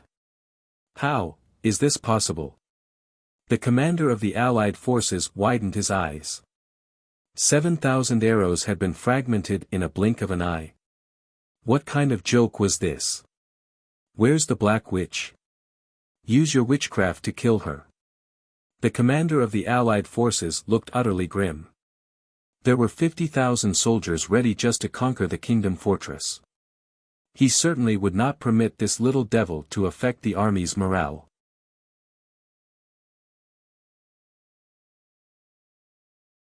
Chapter 1613, Monster, 1. After the order was given, a dozen women in black cloaks emerged from among the troops. They were the black witches who had been gathered by the various countries. They possessed terrifying dark arts, and their sole role in this battle was to destroy the enemy. For a while, the black witches bowed their heads and chanted an incomprehensible incantation. Large patches of dark clouds slowly gathered in the sky above them. Thunder rumbled loudly as if the earth and sky were about to split. Joseph and the others on the fortress wall saw the thunderclouds slowly gather. Then, they looked at the black witches, who were chanting their spells. They could not help but hang grave expressions on their faces. The Allied forces have really mobilized the black witches. The black witches were an abomination. They obtained powerful dark arts from the devil in exchange for their souls. Once, everyone had tried to destroy them, but now, they were a trump card in the Allied forces' hands. Yi Qingtang, who was in the middle of the whirlwind, cocked her head on one side as she looked at the chanting black witches. What now? Yi Qingtang suddenly raised her head and saw the storm clouds that the black witches were gathering. A cold light flashed across her eyes, and she instantly exuded endless sheets of black flames. In the wild wind, the black flames flickered like demons, and the whirlwind spread them across the void. The black flames in the void instantly gathered to form a huge black phoenix, which spanned 100 meters. The call of the phoenix cut through the air. The chanting black witches raised their eyes in shock at the phoenix's call. When they looked at the phoenix made of black flames covering the sky, all of them looked terrified. The next moment, the black flame phoenix swooped down on the Allied forces' battle lines. As it dived, its huge body seemed to expand. What is that? The commander of the Allied forces widened his eyes in disbelief. He looked at the black flame phoenix diving towards them. It seemed like a nightmare. It was like encountering a demon. An immortal bird? Is that an immortal bird? A black witch was so frightened when she saw the black flame phoenix rushing towards them that she forgot to chant. She wrapped her terrified and quivering body under her thick cloak. The legendary immortal bird burnt with unquenchable flames. "Shoot that devilish thing down!" The commander of the allied forces shouted hoarsely. The numerous archers shot simultaneously, but the moment the arrows touched the phoenix, they formed sparks that fell straight onto the troops. Everyone who came into contact with the black flames was instantly engulfed by flames. No matter how they rolled or tried to beat it out, they could not extinguish the flames. The black flames spread swiftly like wildfire through the neatly arrayed rows of the 500,000-strong army. Wails rose and fell throughout the Allied camp. As the black flame phoenix dived downward and passed over the area, the entire place was burnt to ashes. At that moment, Joseph and the others who were standing on the city wall goggled at the sight. They stared open-mouthed as the huge black flame phoenix engulfed everything before them and opposite them. They broke into a cold sweat as they watched the scene unfold before their eyes. What on earth is that? What kind of monster has Yi Qingtang summoned? At that moment, the disdain that Joseph and the others had for Yi Qingtang was reduced to ashes by the ferocious black flame phoenix, leaving only terror in their hearts.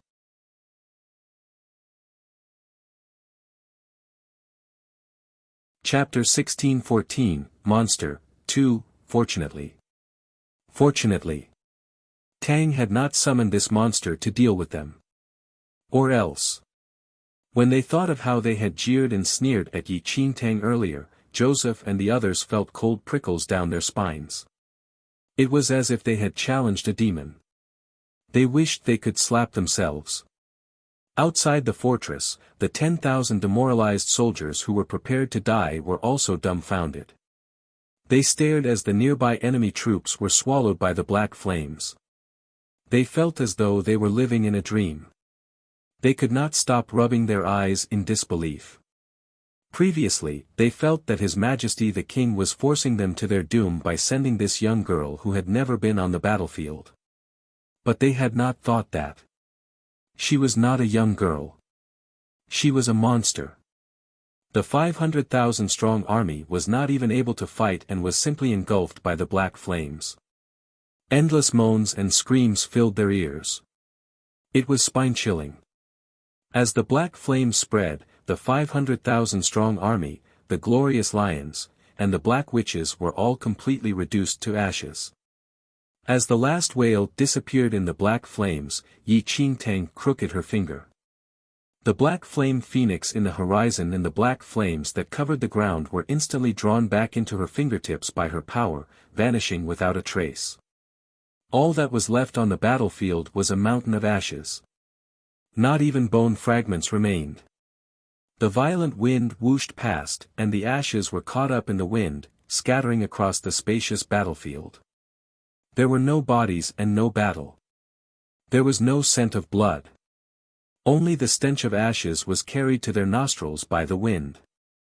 On the battlefield, only a single proud figure was left standing in the wind. The Allied forces have been defeated. Have we won? We don't need to die anymore.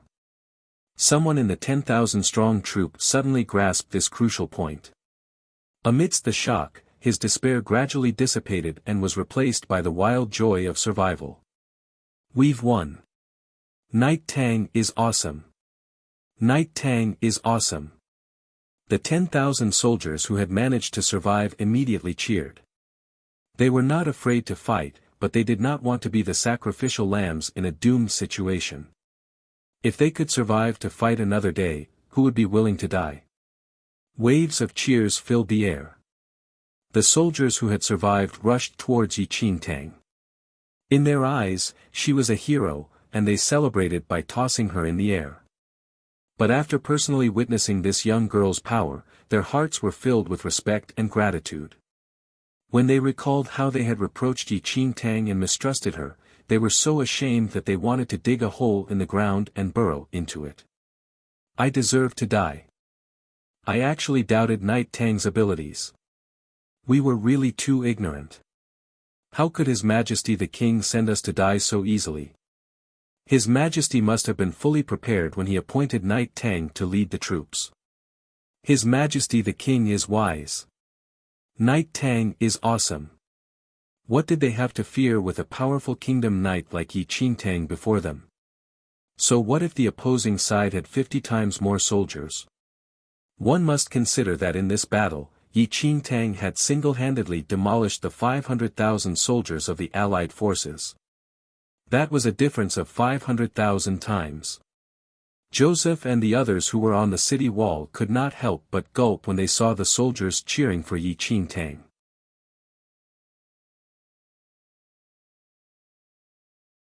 Chapter 16:15, Monster, 3. They had allowed Yi Qingtang to fight because they wanted to embarrass her and hoped she would die on the battlefield. But now, as they looked at the allied forces that were reduced to a pile of ashes, all they could think of was how they could quickly think of a way to mend their relationship with Yi Qingtang. Otherwise, they might also become a heap of ashes. It was not just Joseph and the other kingdom knights who were thinking like that. Even the other Supreme League Kingdom soldiers who stood on the city wall to watch the battle were now in inward turmoil. When they saw the 500,000-strong allied troops, they were prepared to defend the fortress to the death. But no one expected that the allied forces would be completely exterminated without them even touching the fortress wall. As they looked at Yi Qingtang's figure, the morale of all the soldiers in the Supreme League Kingdom rose. She was so powerful, and she came from their country and was a kingdom knight. An unprecedented sense of security arose in their hearts. At the same time, a door at the other end of the fortress slowly opened. Tens of thousands of Supreme League Kingdom reinforcements had marched through the night to get to the fortress. The commander-in-chief immediately brought them to see the king. "Your Majesty." The commander of the reinforcements bowed to the king. When the king saw the commander of the reinforcements, his eyes flickered. A hint of a smile appeared in his eyes, which had been looking grim for a long time. "You're just in time. The 500,000 soldiers of the allied forces are outside the fortress. I have already sent men to buy you some time. You must immediately prepare for battle." The king had felt anxious when he sent Yi Qingtang out to fight and buy time. He was worried that Yi Qingtang would die in battle before she had bought enough time and that the Supreme League Kingdom's fortress would face a devastating blow before the reinforcements arrived. But now, there still was no news from the front that Yi Qingtang had lost the battle. This pleased the king. Although he knew that Yi Qingtang and her group were doomed to die in this battle, as long as they could cause sufficient delay and buy the reinforcements enough time, then they would have accomplished their mission perfectly. Of course, if they survived until the reinforcements joined them, the reinforcements might still be able to save some of them. If possible, the king did not wish to sacrifice his troops like that. However, the circumstances forced his hand. "I will go and make preparations. What is the situation at the front? I need to know so I can better prepare for the battle," the commander of the reinforcements said. The king nodded and summoned a soldier to question him about the fighting at the front. "Your Majesty, Knight Tang has achieved a complete victory. She is about to lead her troops back to the fortress." The soldier who arrived with the news looked delighted. "What?" The king, who was about to reorganize his troops and strike back at the allied forces, was stunned. "Knight Tang achieved a complete victory? What do you mean by that?" "Knight Tang won. She defeated the allied forces," the soldier said. For the first time, the king felt as if he did not understand what he heard. The commander of the reinforcements was also bewildered. When he received the news, he knew that the kingdom fortress was in a precarious situation, which was why he had mustered his troops and hurried here as soon as possible. One must know that with the kingdom fortress' current military strength, they could not possibly hold out against the 500,000 soldiers of the allied forces. But now they had won. Was there some mistake in the dispatches? The king and the commander of the reinforcements were somewhat puzzled. They emerged from the hall and walked towards the fortress entrance. At that moment, Yi Qingtang led her troop of 10,000 soldiers back into the city.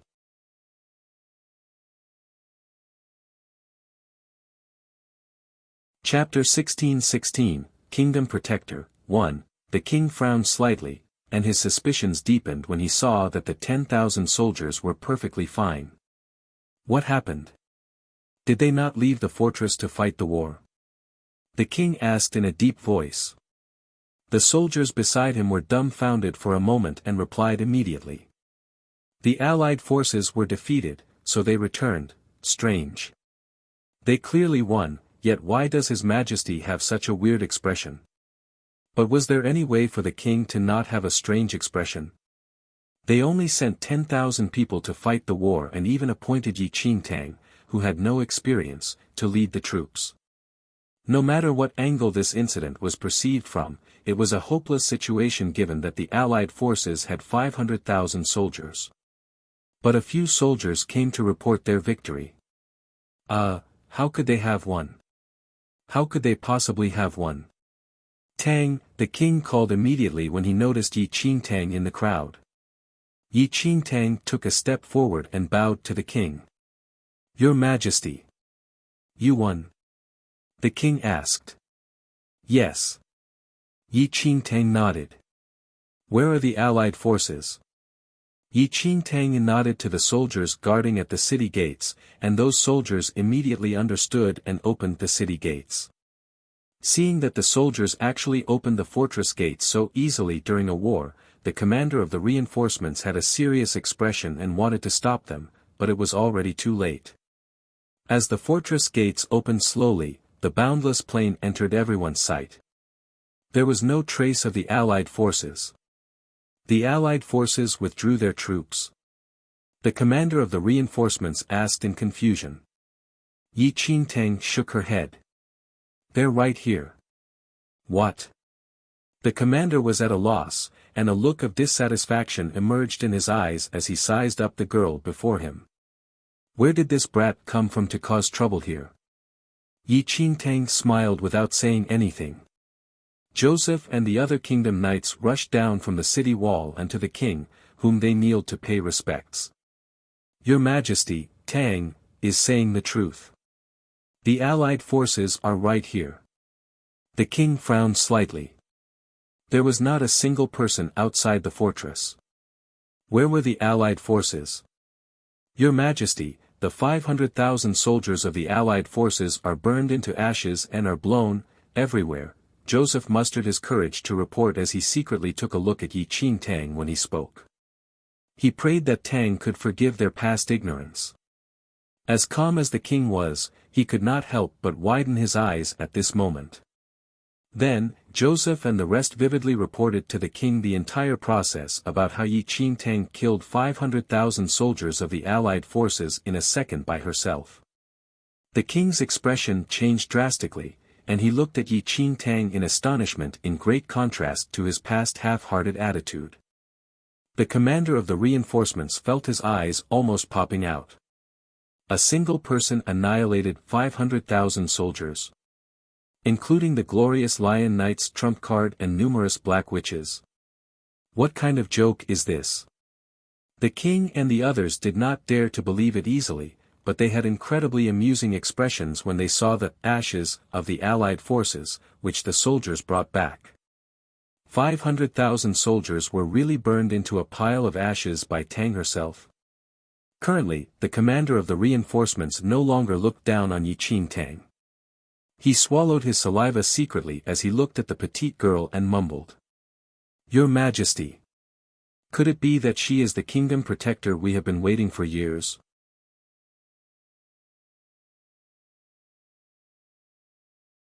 Chapter 1617, Kingdom Protector. 2. The commander of the reinforcements spoke very softly so that only he and the king could hear.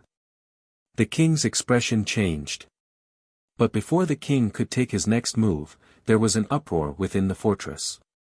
A group of prisoners of war from the allied forces suddenly escaped from the fortress prison and were in a battle with the Supreme League Kingdom soldiers in the fortress. The king's expression darkened immediately, and he ordered people to suppress them. There were only about 100 prisoners of war, and they were subdued very quickly and were brought to the king. Under intense interrogation, the prisoners of war who escaped finally revealed the truth.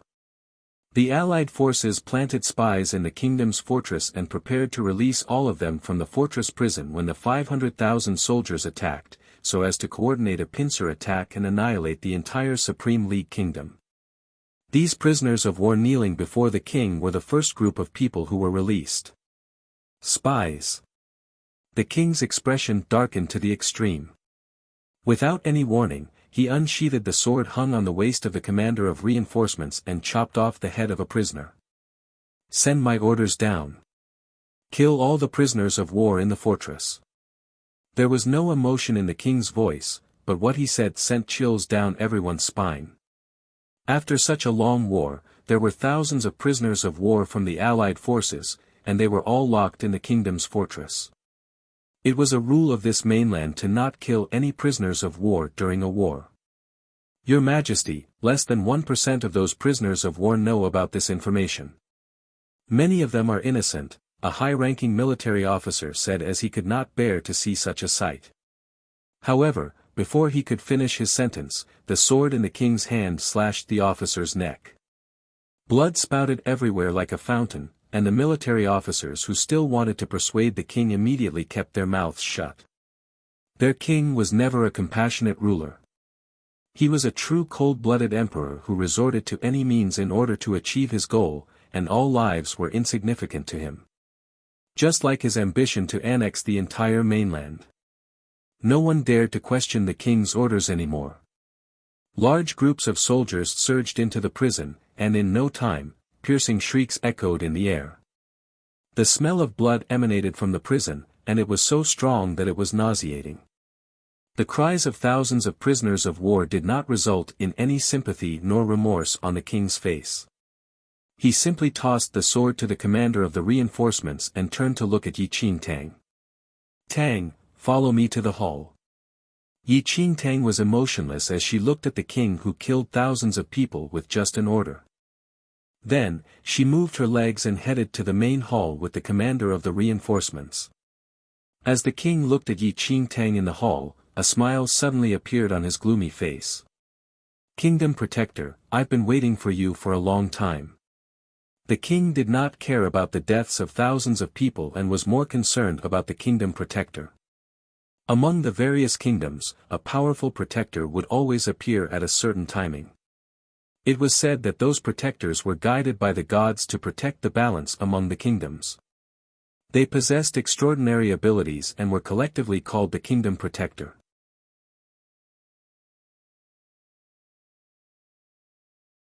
Chapter 1618, Kingdom Protector. 3. Kingdom Protectors kept watch in many nations, but the Supreme League Kingdom's Kingdom Protector never appeared. This brought the king great anxiety, but fortunately, there had long been a rule that kingdom protectors were not allowed to participate in wars between nations. It was exactly for this reason that the Supreme League Kingdom could last this long against the Allied forces. Otherwise, they simply had no hope of winning if the kingdom protectors of other kingdoms joined the war. However, with the reminder from the commander, the king realized that their kingdom protector may very well have appeared. And she was standing right before them at this very instant. The king recalled Joseph's recount of how Yi Qingtang fought the Allied forces and increasingly felt that Yi Qingtang was the protector of the Supreme League Kingdom. There's no doubt. In the entire mainland, who else apart from a kingdom protector could eliminate 500,000 soldiers by herself? And more importantly, kingdom protectors will never abandon their kingdom. Your Majesty, I've made you wait for a long time. Yi Qingtang naturally went along with the king's discourse.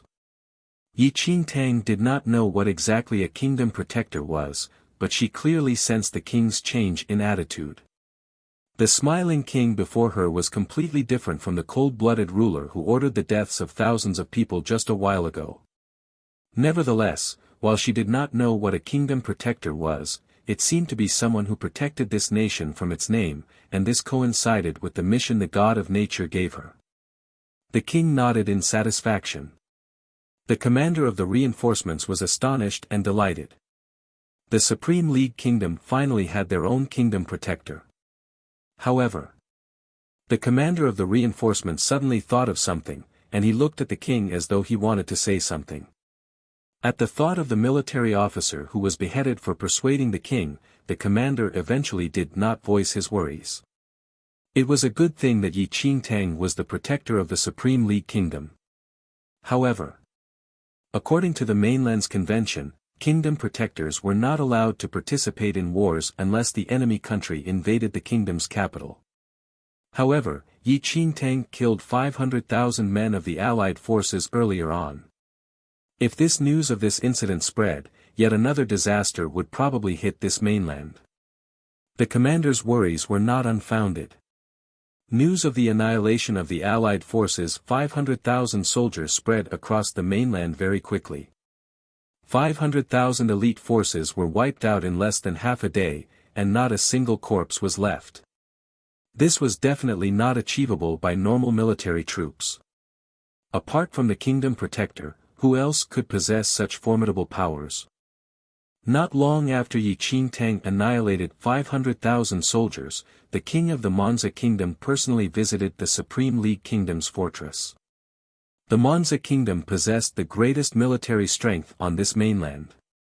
In this war that almost enveloped the entire mainland, the Monza kingdom maintained a neutral position from the start and never took part in it. The Supreme League Kingdom had the strongest military, but in terms of military strength, it was far behind that of the Monza kingdom.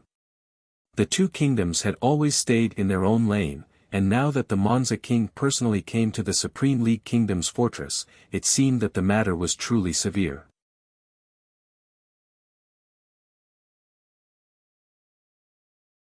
Chapter 1619, Kingdom Protector, 4. The Supreme League King was emotionless as he watched the magnificently dressed Monza king walk in.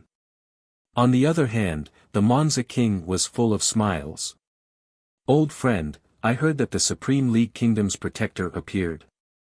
The Monza king spoke to the point after exchanging a few polite remarks. Upon hearing that, the Supreme League king frowned discreetly, and his eyes swept past Yi Qingtang. The Monza king sharply sensed the Supreme League king's line of sight and immediately looked at the petite girl in the main hall. "This is the Supreme League Kingdom's protector, right? She's actually so young. But it's truly impressive that she could completely wipe out 500,000 soldiers from the allied forces at such an age." The Monza king did not conceal his praises for Yi Qingtang and seemed to be very optimistic about her. The Supreme League king's expression was not too pleasant. "What are you here for today?" The Monza kingdom had massive military strength, and even the past Supreme League king did not dare to offend him easily. "Old friend, you've been fighting the allied forces for so long, and you should be short in military strength by now. I am here to gift you troops today." The Monza king smiled while speaking. "What do you mean?" The Monza king smiled as he blatantly glanced at Yi Qingtang. "Old friend, it is a cause for celebration that you found the protector. However, it is against the mainland's convention for a kingdom protector to participate in the kingdom's warfare. Truthfully speaking, all the kingdoms are already aware that you sent a protector into the war. Those who were originally in a neutral position are very dissatisfied with you over it and are prepared to join the allied forces to punish you." The Monza king paused for a moment before continuing. "I'm here today to make a deal with you. As long as you hand your kingdom protector to the Monza kingdom, I will give you troops with thousands of soldiers. It should be sufficient for you to deal with the subsequent battles. Kingdom protectors are forbidden from participating in warfares from the start. Even if you keep her, there is not much use for your coming battles. Why don't you hand her over to the Monza kingdom instead? We're just helping each other to get what we want. You get the troops, and I get the kingdom protector. Then, your Supreme League kingdom no longer has a kingdom protector, and other kingdoms do not have proof to reprimand you for violating the convention. Isn't this a win-win?" The Monza kingdom had massive military strength, but like the past Supreme League kingdom, there was a problem that plagued all kings. They did not have a kingdom protector. This was a sore point for the Monza king. Thus, he hurriedly rushed over after knowing that a kingdom protector appeared in the Supreme League kingdom and even went into the battlefield. A sinister look flashed across the Supreme League king's eyes. You want to have our kingdom protector? That's right. If you feel that 1 million soldiers are not enough, I can give you 2 million. The Monza king simply dropped a shocking number. 2 million. You're really generous. The Supreme League kingdom laughed. The Monza king's eyes glistened. Since you think that it's appropriate, it'll be fixed then. From now on, you are the Monza kingdom's protector. You're wrong, said the Supreme League king before lifting his chin slightly and sneering. Tang will always be the Supreme League kingdom's protector. I am not interested in your troop of 2 million soldiers. You can leave.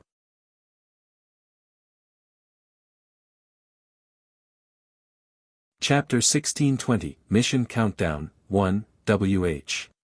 What? The Monza king did not expect his attractive conditions to be rejected. You don't agree?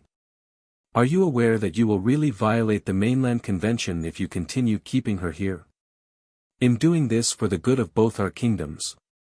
Please leave immediately. The Supreme League king ordered him to leave. The Monza king's face darkened completely. He shot the Supreme League king a furious look and scoffed before leaving the hall with his men. Once the Monza king left, the Supreme League king's expression turned for the better, and he looked toward Yi Qingtang. The mainland convention is always a cover for those cowards. How ridiculous is it to have a powerful protector and not send him or her to war because of a vague convention? Yi Qingtang smiled gently. Over the past few days, the king frequently summoned her to discuss the situation of the current war, and Yi Qingtang was very clear about the king's ambition of dominating the entire mainland. Restricting the Supreme League king with a mainland convention? What a joke! Would a person who dares to become enemies with the entire mainland be scared of such a lame thing? The king looked toward the sky outside the hall and placed his hands behind his back. Since a long time ago, I have already thought that I definitely would not care about the mainland convention if I have a kingdom protector. It's their idiocy and cowardice to not dare to let their kingdom protector participate in warfare. I will never be as incapable as them. Afterward, the king's eyes focused back on Yi Qingtang. Tang, are you willing to forget about the mainland convention and make the Supreme League kingdom the hegemon of this mainland with me? The king seemed to be inquiring, yet also testing, Yi Qingtang. I am willing to serve you, your majesty. Yi Qingtang bowed slowly. The Supreme League king was not a hero, but he was a formidable character in troubled times. And her mission was to assist this formidable character to become the ruler of this mainland. The king laughed. He was extremely satisfied with Yi Qingtang's reply, and his trust in her increased a lot. Tang, are you confident you can deal with other protectors? Once Yi Qingtang participated in a war, the mainland convention on the protector restriction would be violated. The Supreme League king was sure that other kingdoms would definitely not sit and wait for death, other kingdom protectors would participate in the upcoming battles. Yi Qingtang said, I will definitely present your majesty with the ruler position. The king was in a slight daze and subsequently laughed out. He felt assured after hearing Yi Qingtang's declaration. The Supreme League king's prediction was not unfounded. The kingdoms were not foolish. The Supreme League kingdom violated the mainland convention by sending a kingdom protector to participate in warfare. This was a clear challenge to the entire mainland. The Monza kingdom, which was previously embarrassed by the Supreme League kingdom, joined the Allied forces camp with its massive military force. The remaining few neutral kingdoms also joined in to punish the Supreme League kingdom. Since the Supreme League kingdom was the first to go against the mainland convention, the other kingdoms in the Allied forces did not hold back anymore and successively deployed their kingdom protectors to the front lines. They wanted to see how a kingdom protector of the Supreme League kingdom could fight against so many kingdom protectors of theirs. The moment the kingdom protectors participated in the war, this conflict that spanned across the entire mainland had already developed in an uncontrollable direction.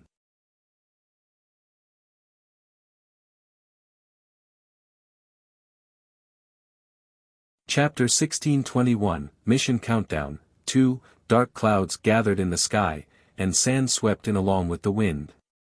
The armies were like a strong tide that slowly advanced into the fortress of the Supreme League Kingdom.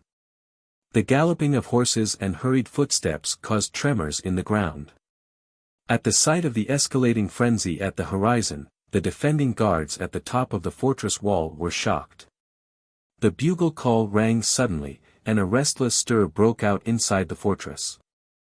The Supreme League Kingdom soldiers climbed to the city walls successively and were alarmed when they saw the boundless majestic troops. Those are, the Allied forces. Joseph and the other kingdom knights had an unpleasant look when they saw the massive troops before them. What's happening? Have the Allied forces launched a total offensive? In the previous battle, the Allied forces mobilized 500,000 soldiers, which was already extremely frightening, but that did not hold a candle to the present situation. How many soldiers are there? 1 million? 2 million? Or, the king and Yi Qingtang scaled the city walls as well, and the king narrowed his eyes as he looked at the densely packed Allied forces swarming in like a tide. Over 60 million or so. Yi Qingtang gave an estimate after a glance. 60 million. The kingdom knights' eyes popped wide open in disbelief when they heard this unbelievable figure. Over 60 million. Were the Allied forces insane? This was a life and death struggle. The Supreme League Kingdom only had about 7 million soldiers in the prime of its military strength, and after all the battles it went through, it only had less than 3 million soldiers left. Yet now, they were about to be attacked by almost all the kingdoms on this entire mainland. Over 60 million people. Even if each person contributed a small effort, they had enough soldiers to destroy the entire fortress. A serious look emerged on the king's face, and a grim air hung in the entire fortress as anxiety overwhelmed them. Only Yi Qingtang had a calm and indifferent look. 60 million people. Is this all the armies of the other kingdoms? It should be the majority of their forces, said the king. Apart from the garrison troops, all the kingdoms probably dispatched many soldiers, and it seemed that they intended to have a decisive battle. Yi Qingtang nodded thoughtfully. She should be very close to completing her mission. Supreme League Kingdom, you openly violated the mainland convention and dispatched a kingdom protector to enter the battlefield without authorization. Today, you will pay a tragic price for your actions. Get your kingdom protector out here or else we will destroy your entire fortress immediately. An armored male suddenly moved to the front of the troops and shouted loudly on his suave horse. He was clearly several hundred meters away from the fortress, but his voice was sonorous like thunder that rumbled in their ears. That is the Glory Kingdom's protector. The Supreme League King recognized that male at once and narrowed his eyes. Previously, the 500,000 soldiers of the Allied forces that Yi Qingtang annihilated were dispatched by the Glory Kingdom. As a Supreme League Kingdom protector, Yi Qingtang participated in the battle and wiped out 500,000 soldiers of the Glory Kingdom. She violated the mainland convention first, and it was reasonable for the Glory Kingdom protector to join this war now. The pressure of 60 million soldiers was not a joking matter. The other party was forcing Yi Qingtang to come out to face them, otherwise, the troops would launch an attack immediately.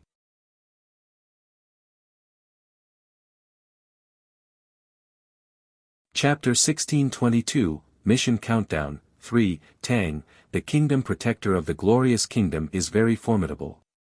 It's said that he can control the land and cause landslides and crack the ground with his bare hands. Are you confident that you can beat him?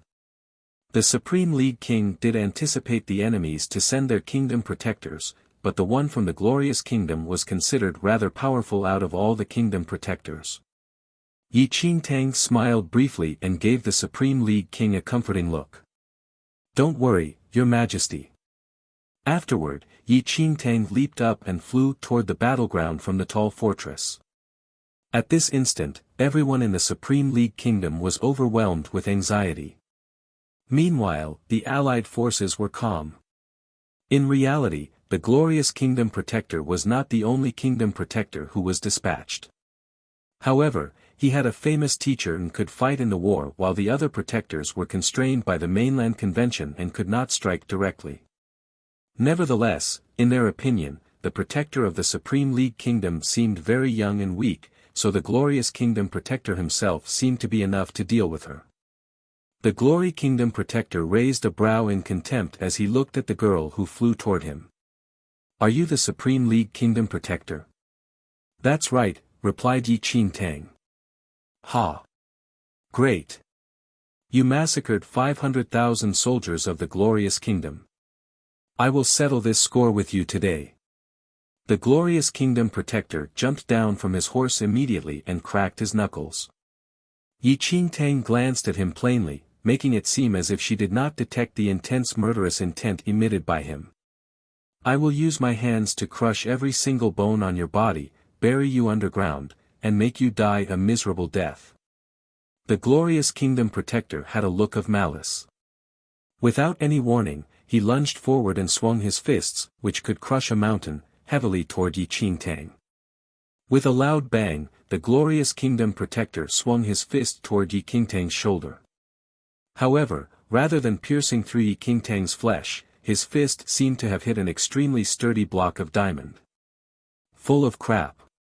After uttering a plain sentence, Yi Qingtang used her hand as a knife and struck her opponent's nape in a flash. In an instant, the glorious Kingdom Protector felt as if his nape was struck by lightning as an excruciating burst of pain spread throughout his whole body, causing him to turn pale from the pain. His tall figure collapsed to the ground in a stiff manner as he twitched in pain. "Crush my bones." Yi Qingtang looked at the Protector on the ground, and her lips gradually formed into a smile. She lifted her leg slowly before stepping on the Protector's head and driving it right into the ground. In an instant, blood spouted everywhere, and the Protector's head was crushed by Yi Qingtang's step. Control the land. Yi Qingtang definitely did not feel that this person had such an ability. Perhaps he did, but, in front of Yi Qingtang, his skills were so weak that he did not even have the chance to display his unique abilities. Currently, Yi Qingtang was only thinking of completing the mission as soon as possible and exchanging treasures using her points. Obviously, she did not have the time and mood to continue being entangled in this world. Retracting her blood-stained leg, Yi Qingtang looked up at the Allied forces camp.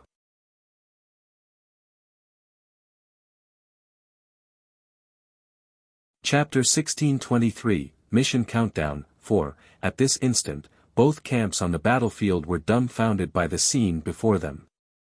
What is going on? The glorious Kingdom Protector died, just like that?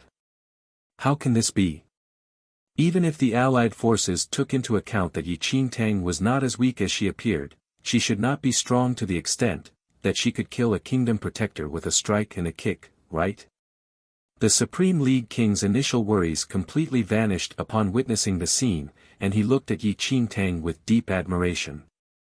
In the Allied forces, the Monza King witnessed Yi Qingtang's formidable powers and felt his lips twitch. No wonder the Supreme League King was unwilling to exchange Yi Qingtang regardless of the conditions. We can't go on like this. The Supreme League Kingdom initiated the war and violated the mainland convention. If we still insist on upholding the mainland convention and forbid the Kingdom Protectors from joining the war, who will stop the Supreme League Kingdom's ambitions? The Monza King suddenly spoke and persuaded the other kings in the Allied forces. Only Kingdom Protectors could contend with a Kingdom Protector. Although they brought over 60 million soldiers, they would still suffer great losses even if they managed to conquer the Supreme League Kingdom fortress should they not eliminate Yi Qingtang first.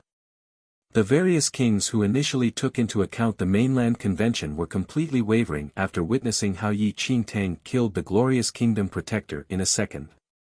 Then, all of them made the decision to dispatch all the Kingdom Protectors in the troops. In no time, dozens of kingdom protectors appeared on the battlefield uniformly. How shameless are the allied forces! They actually sent so many kingdom protectors. What do they want? Bullying us by outnumbering us? The Supreme League Kingdom Knights were infuriated. No matter how powerful Yi Qingtang was, she was no opponent for the unified attack of this many kingdom protectors. Emotions of anxiety and worry instantly rose again in everyone. Your Majesty, I am willing to fight the war with Lord Protector. Joseph, who was previously annoyed with Yi Qingtang, had already become the biggest worshipper of Yi Qingtang now. Your Majesty, let us fight the war. The king's brows were locked tightly, and he had a serious look on his face. Seeing that the king did not reply, Joseph and the rest ran down by themselves and opened the fortress gates, wanting to fight the enemy with their powerful Lord Protector. However, just as the door opened, Yi Qingtang heard a sound and stirred up a strong blast of wind with her palm, closing the fortress gates tightly. Stay in there obediently, Yi Qingtang said. She was going to complete her mission very soon. Why were they still rushing out to give her more trouble? Yi Qingtang did not speak much, but Joseph and the rest were unaware of her feelings. They were under the misunderstanding that she did not allow them to join the battle because she sensed danger, and this assumption made them moved and anxious instantly. The numerous kingdom protectors were from different kingdoms and were extremely powerful. At this instant, they encircled Yi Qingtang and were ready to get rid of this girl who violated the mainland convention. Yi Qingtang glanced at all the kingdom protectors individually. All of you, can come on together. She did not wish to waste time.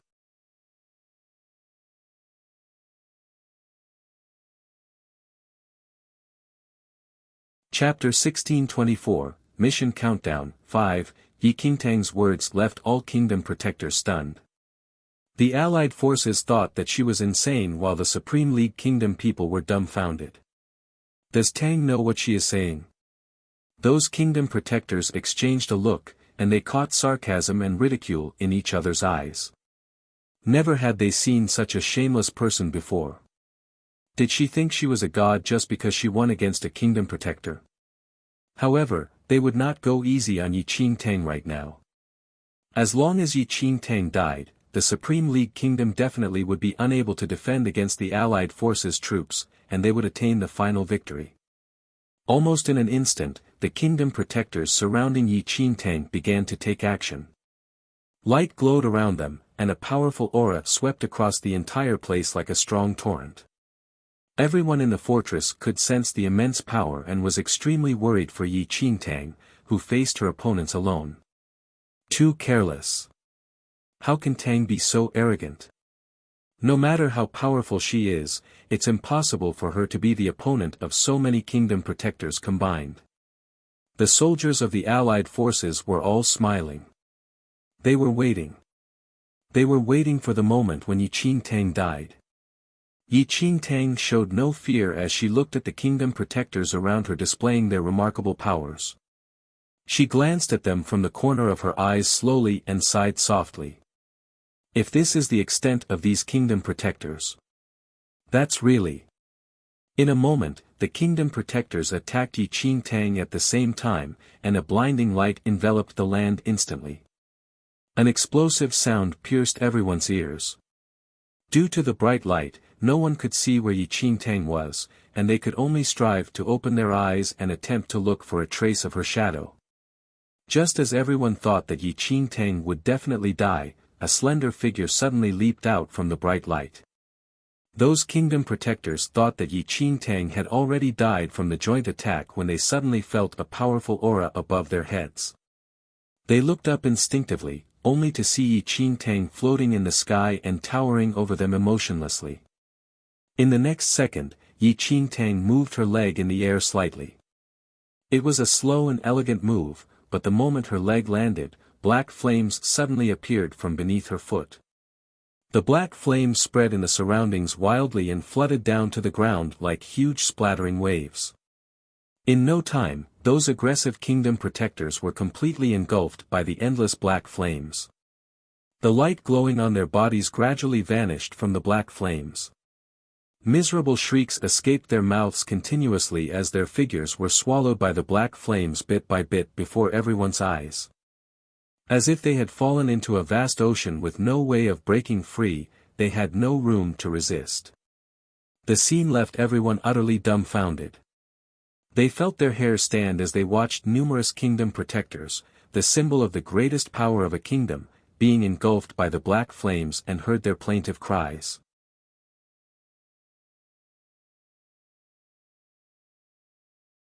Chapter 1625, Mission Countdown, 6. The black flames burned like the fires of hell, incinerating everyone they came into contact with.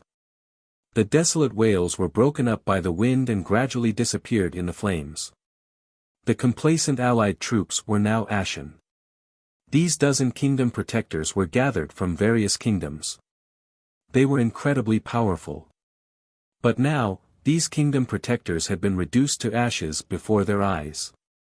By the time Yi Qingtang lifted her hand to absorb the black flames, there were only a dozen piles of smoking ash at her feet. The allied forces were stupefied. The group from the Supreme League Kingdom who had witnessed the whole process from the top of the fortress was also astounded. They would never have believed it if they had not seen it for themselves.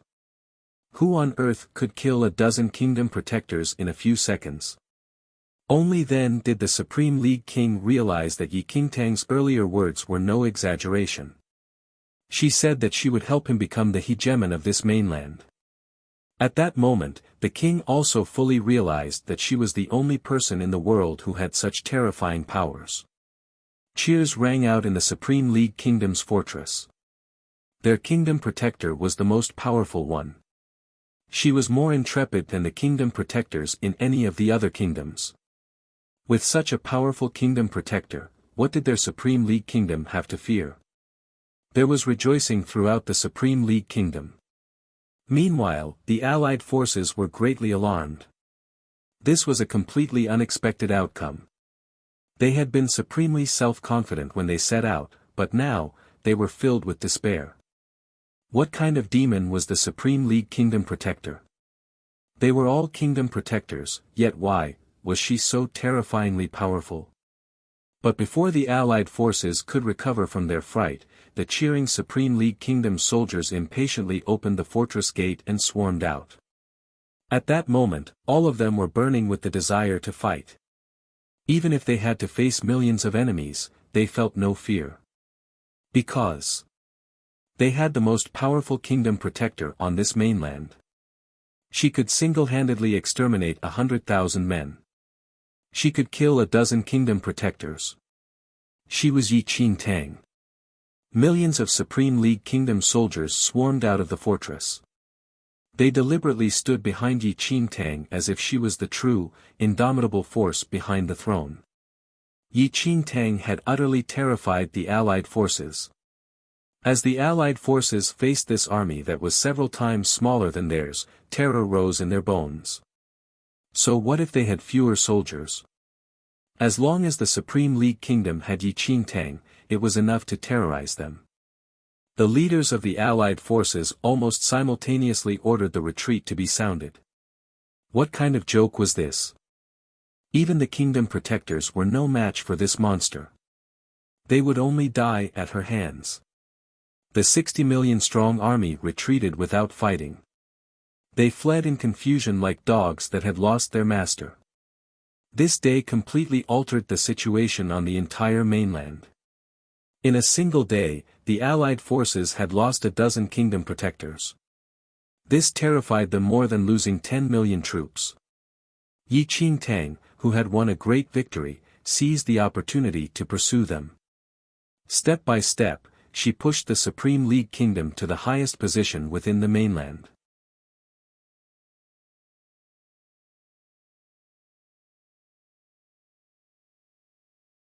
Chapter 1626, Mission Countdown, 7. The Supreme League Kingdom had fewer soldiers, but they had Yi Qingtang and could defeat the army's most powerful protectors.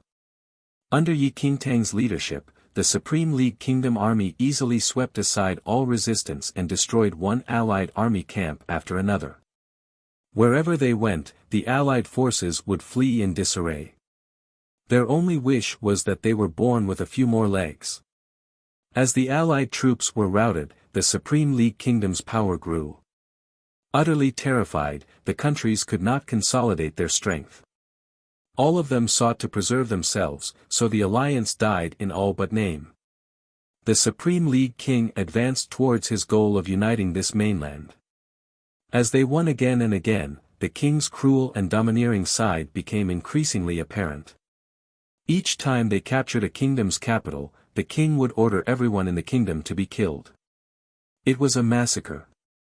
Not a single soul was left alive, be it nobles or commoners. Yi Qingtang was cultivating in her room when there was a sudden knocking on her door. She arose to open the door and saw Joseph standing outside. Joseph and the others had idolized Yi Qingtang ever since she beat the dozen kingdom protectors. The kingdom knights, who had despised Yi Qingtang, now became her fans. At that moment, Joseph's expression was extremely ugly. He was also dead white. "Lord Protector, please," plead His Majesty. Joseph suddenly kneeled before Yi Qingtang. His voice shook. "What's going on?" Yi Qingtang sensed that something was amiss with Joseph. Joseph raised his head. His bloodshot eyes were filled with helplessness and despair. "His Majesty has ordered us to slaughter everyone in the Hughes kingdom, even the commoners." When General Ronald tried to dissuade His Majesty had them beheaded. "Lord Protector, I know that the Hughes kingdom betrayed our Supreme League kingdom, but, the commoners are innocent. The Hughes kingdom was originally allied with the Supreme League kingdom, but when the Supreme League kingdom began to struggle, the Hughes kingdom chose to throw their lot in with the alliance. They even sold their kingdom protector to the Monza king for 2 million soldiers. Because of that, the Supreme League king decided to carry out this shocking act of tyranny when he conquered the Hughes kingdom." Yi Qingtang frowned slightly. She was only involved in the fighting and seldom interfered with the affairs of the Supreme League kingdom. However, she did not expect the Supreme League king to give such a sadistic order. It was the king of Hughes who had betrayed the Supreme League kingdom. What did it have to do with the commoners who were just getting on with their lives? Yi Qingtang did not speak, but she brushed past Joseph and hurried to the Great Hall. When Joseph saw Yi Qingtang heading for the Great Hall, a ray of hope rose in his heart, and he hurriedly followed. At that moment, the Great Hall was filled with the strong scent of blood. The Supreme League king had just cut off the heads of General Ronald and the others who had tried to stop the massacre. The floor of the Great Hall was sticky with blood.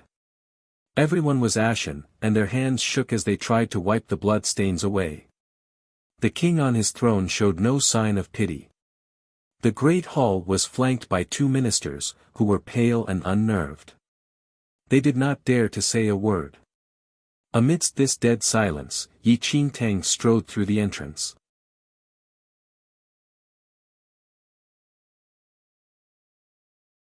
Chapter 1627, Mission Countdown, 8. The moment the grim-looking king saw Yi Qingtang, a smile appeared on his face. He naturally stood up and looked at the person who had made the greatest contribution to their Supreme League kingdom. "Tang, these few days have been hard on you. When we've eliminated the Hughes kingdom, we need to press on and conquer the next few kingdoms as soon as possible," the king said with a smile. The subsequent route of attack was already displayed on the sand table in front of him. As long as Yi Qingtang was around, the Supreme League kingdom would never be defeated.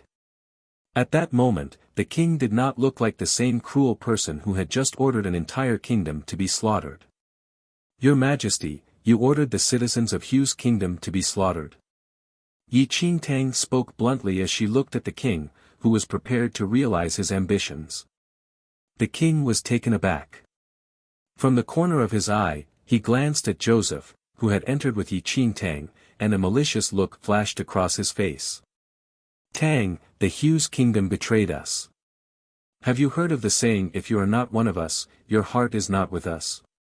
Yi Qingtang did not intend to become overly involved in the matters of this world, but she definitely would not condone the massacre of an entire kingdom. Death and injury were inevitable in battle, but she could not accept ordinary citizens being dragged into it. Yi Qingtang said, "Since your majesty's goal is to unite the entire mainland, everyone in this mainland will become your subject. How can you say they are not one of you?" Yi Qingtang's words struck the king. "If your majesty wishes to unite the entire kingdom, then he must treat all the citizens in this mainland as his own subjects. Soon, you will be king over them all." Yi Qingtang did not urge the Supreme League king to rule compassionately. He had never been a benevolent ruler. The king's expression flickered. Yi Qingtang's words struck a nerve within him. "Since they are your majesty's subjects, why do you need to slaughter them?" Yi Qingtang asked. The king was silent for a moment. The corner of his mouth twitched with amusement when he finally grasped what Yi Qingtang meant. "Tang, you're right. But if they harbor any traitorous thoughts, you will soon be the only monarch in this mainland. Anyone who submits to you will have a life of ease. Whoever opposes you will die. If they can be assured of an easy life, why would they risk their lives? No commoner hopes for war." Yi Qingtang said with a smile. The fight for power was always a game played by the leaders. To the commoners, it made no difference who governed them.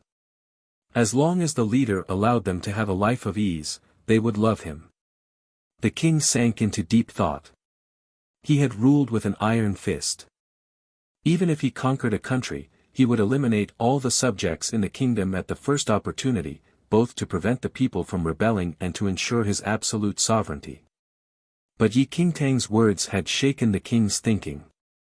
If someone else had said it, he would have scoffed at the idea. But when Yi Qingtang said it, it was a completely different matter. "Tang, perhaps you are right. I can try it." The king nodded. He was happy to listen to Yi Qingtang's opinions. Everyone breathed more freely when they saw that the king had relented. Right now, the king probably listened only to the Lord Protector.